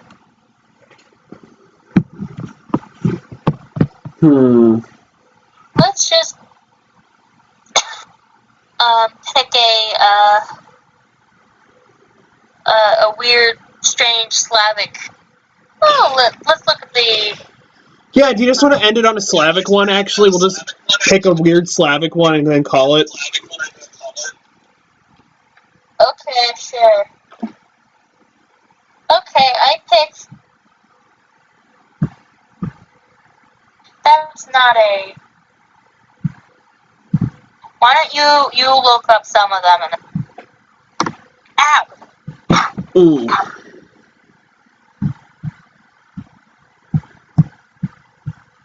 That's.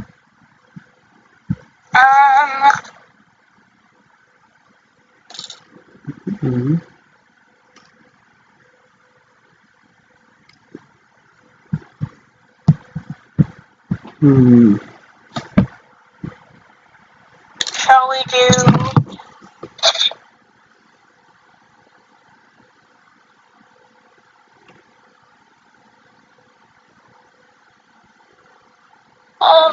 I'm just gonna put in the words cryptid and winter in a Google. See what pops up.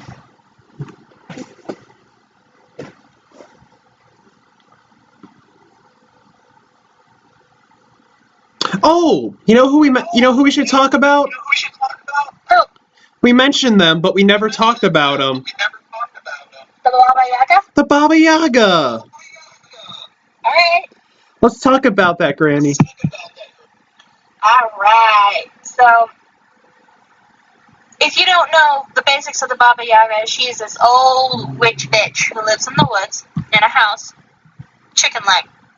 And it runs around, and she flies around on a mortar and pestle.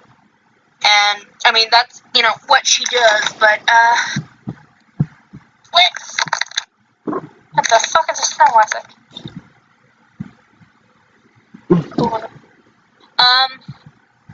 The Baba Yaga. Ugh. So, the Baba Yaga is a Slavic supernatural being, who appears to be as a deformed or ferocious-looking old woman in Russian fairy tales. Baba Yaga flies around in a mortar and pestle, or in a mortar and wields a pestle. For those of you that don't know what that is, it's that little weird stone bowl thing you see people crushing herbs in, and She crushes them dank herbs. Yep. Is that a wood footprint?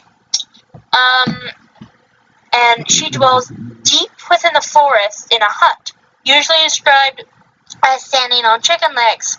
The Baba Yaga may help or hinder those that encounter or seek her out, and may play a maternal role and has associations with forest wildlife. According to Vladimir Prop's folktale morphology, Baba Yaga commonly appears as either a donor, villain, or another, or altogether ambiguous. So she's either good, bad, or both. Yeah, or neither, or anything. So it kind of hints to me that there might be more than one Baba Yaga, which would be fucking bitchin'.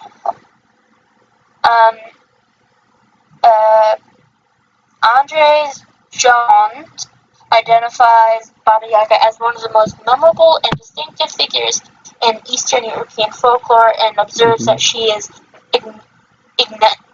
I'm sorry, I can't talk. Enigmatic? Oh, enigmatic? Enigmatic, yes, thank you. My brain can't think word. Oh no, that's literally how I am every stream. Yeah. Imagine you get used to it, though. I do, yeah. And often exhibits striking ambiguity.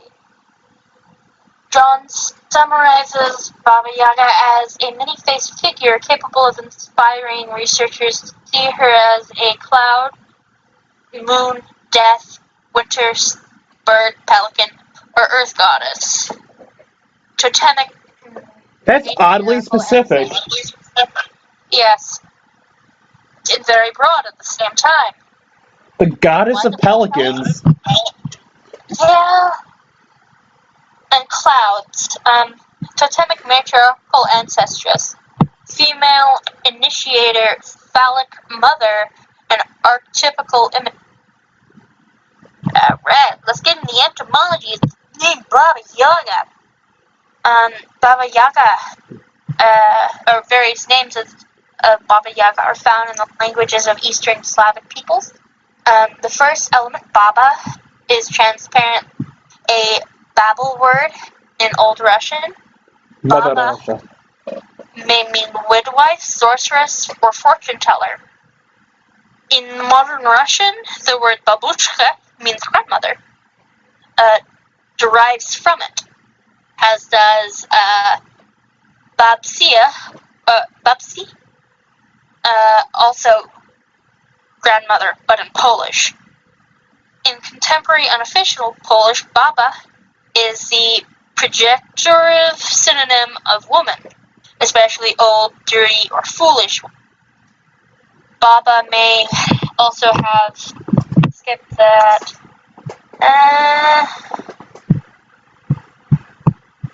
It might just be an insult, Baba. Hey, what's up, Baba? Yep. The first clear reference of Baba Yaga occurs in 1755 in Mikhail E. Lomonosov's You tried, it's okay. I tried. That's all that matters. I really did. I'm not even going to attempt the next word. I'm just going to say the English equivalent, which is Russian grammar, the book he wrote. Lomonosov's grammar. I like how you said you weren't going to attempt it, then you're like, you know what, fuck it. Baba Yaga is mentioned twice among other figures largely from Slavic tradition. The second of the two mentions occurs within the list of Slavic gods and beings next to their presumed equivalences. Oh, I thought you said Slavic gods and beans. I did. Oh, beans, not beans. Yeah, I thought you said beans. Yeah, like the thing.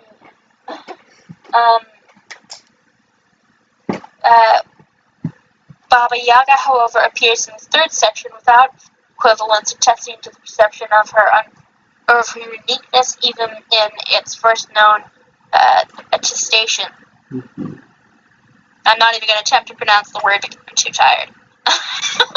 And then I like how our stream went from, I'm trying to pronounce this, I'm probably pronouncing it wrong, I'm sorry, and it eventually just, I'm pronouncing this wrong, fuck you. In the narratives in which Baba Yaga appears, she displays a variety of typical attributes. A turning chicken-legged hut, a mortar and pestle, mop or broom. Baba Yaga frequently appears in the epithet bony leg. Ooh, bony leg. When inside of her dwelling, she may be found stretched out over the stove, reaching from one corner of the hut to the other. Baba Yaga may sense and mention the Russian scent of those who visit her. Her nose may stick into the ceiling, which, what the fuck? Russia, what are you smoking? I would like some. Particular emphasis may be placed on some narrators on the repulsiveness of her nose, breast, buttocks, or vagina. Why would I want to know about her vagina? In some tales, a trio of Baba Yagas appear as sisters, all sharing the same name. For example, in the version of the Maiden Tsar, collected in the 19th century by Alexander, I'm not even going to attempt to pronounce his name, Ivan, a handsome merchant's son, makes his way to the home of one of the three Baba Yagas. Ivan walked for some time, encountering a small hut identical to the first hut of the sister. This Baba Yaga makes the same comments that the first one did. Actually, I literally just skipped the paragraph. I'm sorry. Oh, you're good. Ivan, the handsome merchant son, the home of Baba Yaga. He journeyed onward, straight ahead, and finally came to a little hut. It stood in the open field, turning on chicken leg. Entered and found Baba Yaga, the bony-legged. Fee, fee, she said. The Russian smell has never heard of nor caught sight of here, but it has come by itself. Are you here of your own free will or by compulsion, my good youth? Largely of my own free will, and twice as much by compulsion. Do you know, Baba Yaga, where lies the thrice kingdom? No, I do not, she said. I told him to go to her second sister. She might. And pretty much they get. I'm going to scan this.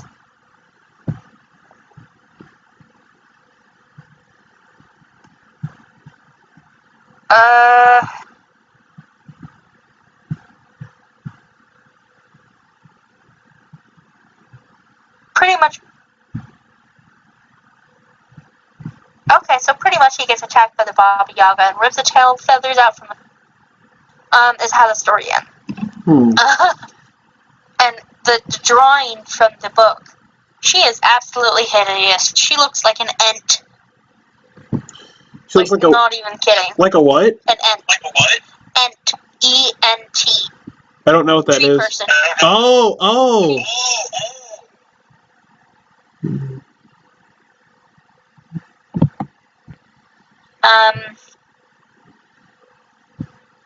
Okay. In the collection, read that.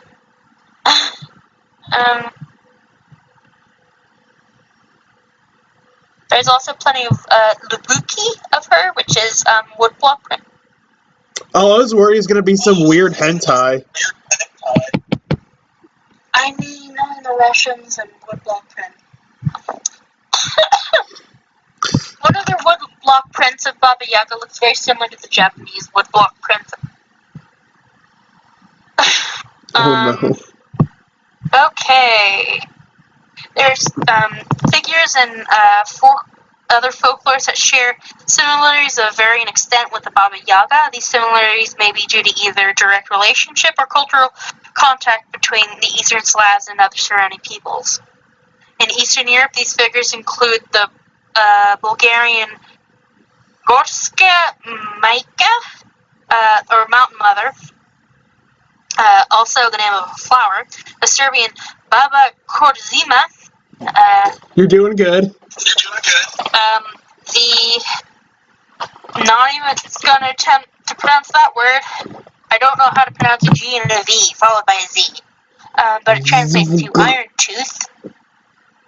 Baba Roga Baptiste, and the Slovenian Jaga Baba, or Yezgi Baba, Pita or Petra Baba, because this just sounds like, no, a bunch of other folklore. In Romanian folklore, similarities have been identified in several figures, such as Mama Badri, or Forest Mother. In Germanic Europe, similarities have found between the Alpine Perchta and Holda, or Holde. Oh, Perchta? Perchta? Yeah. I just posted her last night. I know, I saw. Yeah. Holla in the folklore of Central and Northern Germany and the Swiss Chirurgie. Some scholars have proposed that the concept of Baba Yaga was influenced by East Slavic contact with Finno-Ugric, Ugric, and Siberian peoples. The Finnish, not even gonna try, has some aspects of Baba Yaga, but not only the negative ones. In other Finnish tales, helpful roles akin to Baba Yaga have been performed by Akka, which is a female spirit in Sami shamanism.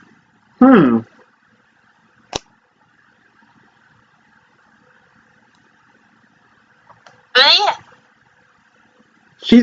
She's a really cool woman. Yeah. She also appears in the online game Wizard 101. And RuneScape. Huh? And RuneScape. Yep, and RuneScape. My first time hearing about the Baba Yaga, do you remember that kids' television show, Arthur? Yes. There was this one episode where they were like walking in the woods and they heard a dog cry and they ran out screaming because there were a bunch of pussies. And Sue Ellen, the bitch who's been all over the fucking world, she's like naming like all these monsters. Like it could have been a Kappa, and then they explain what a Kappa was, and she's like, or a Baba Yaga. And there was a monster fin in the making. Yes, and honestly, most likely to probably be lesbian too, just from rewatching the series. Oh no, her and Maxine. Oh my god. Oh, absolutely. But, OTP, bro. oh, you mean Francine? Francine. I thought you said, yeah, Francine.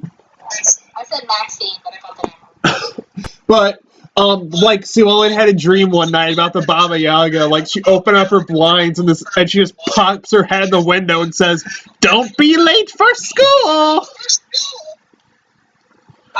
Yeah. I mostly remember the Jekyll Jekyll Hyde song that break. That was a great song.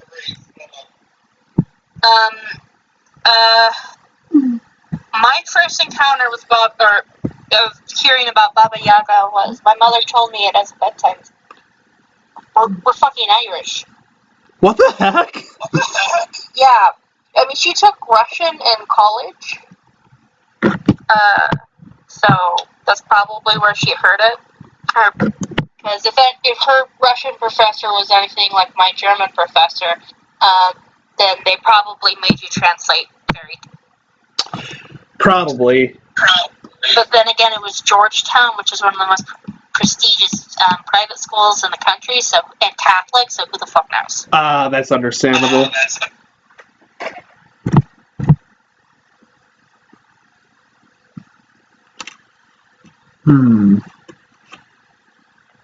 But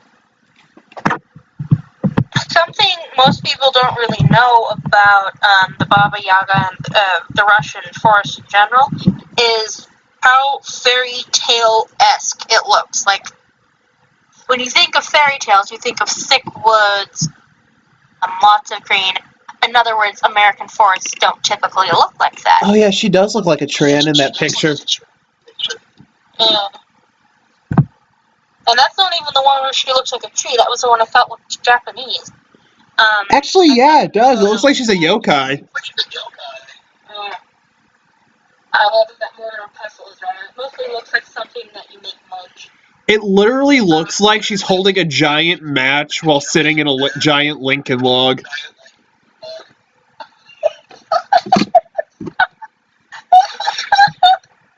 Oh my god! You're so right. She just takes and it looks like she's holding a paintbrush in the other hand. Is this a representation of all of Tumblr? It looks like it, but their forests, the fairytale forests, they're cold, they're misty, they're all around really mystical looking fairy tales, but that's what fucking Russian forests look like.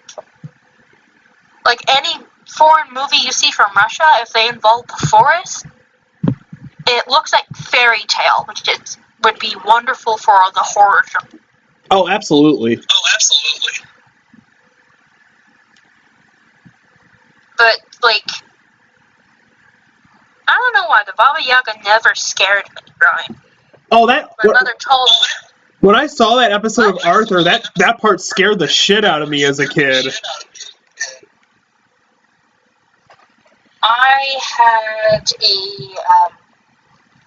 I knew there was much scarier things in the world than the Baba Yaga. Like humans. Exactly.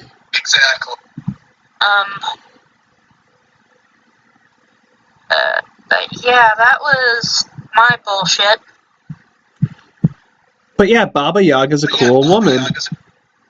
Yeah, she's like that one grandma who's a badass but a sweetheart and fuck you up and like chocolate time your ass if you do something wrong. Oh, absolutely. At the same time, if you need something, she's the person you go to.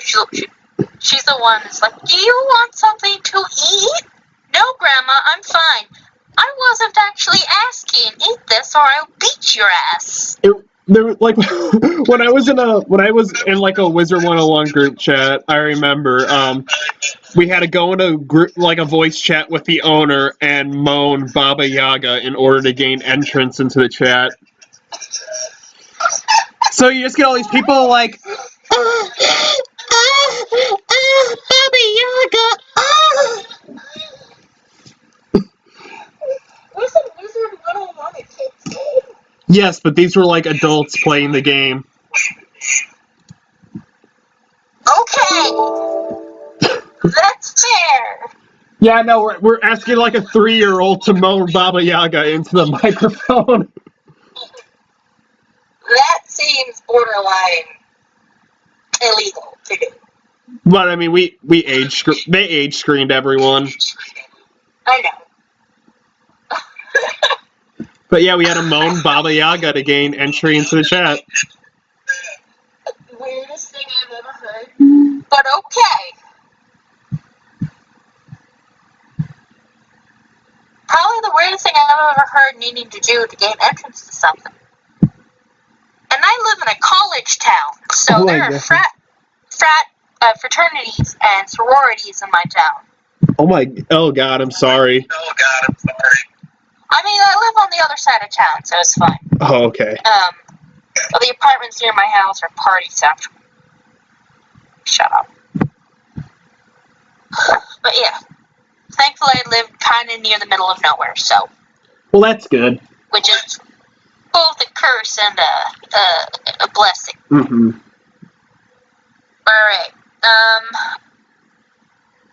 anything to add, my friend? Again, I'm going to reiterate, Baba Yaga is a kind woman. Yeah. Just because she'll beat your ass if she needs to doesn't make her not kind. Are you hungry? No, that wasn't a question. Eat or it's chocolate time, little boy. No! You know I'm allergic.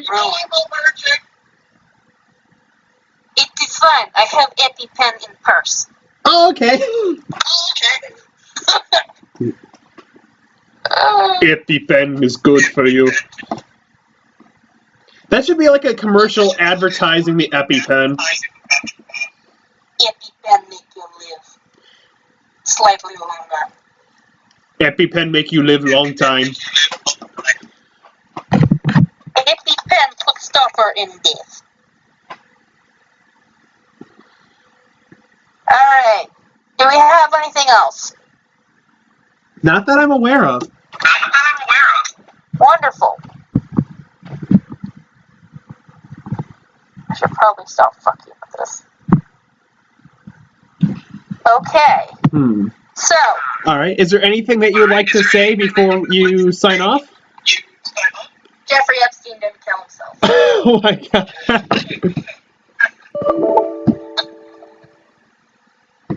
Okay, bye-bye. Alright, thank you so much for coming on. We'll do this again soon. Okay, on the Discord, I'll discuss with you the other podcast idea I had. Oh, hell yeah. Okay. Alright, bye. Yeah.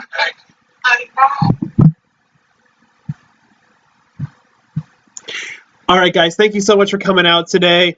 If you guys like this video, be sure that like button. Dislike it if you dislike it. I heard if you dislike it, the Mahaha will come and tickle you. If you don't want him to tickle you, you gotta like this video. It's the only way to ward him off. And if you're new to the channel, consider subscribing to become a member of the Crypto Crew today. I'm so close to my goal of 200 subscribers. I'm 4 away, so if you can please subscribe to help me reach that goal. A new series is going to happen at 200, and everything else.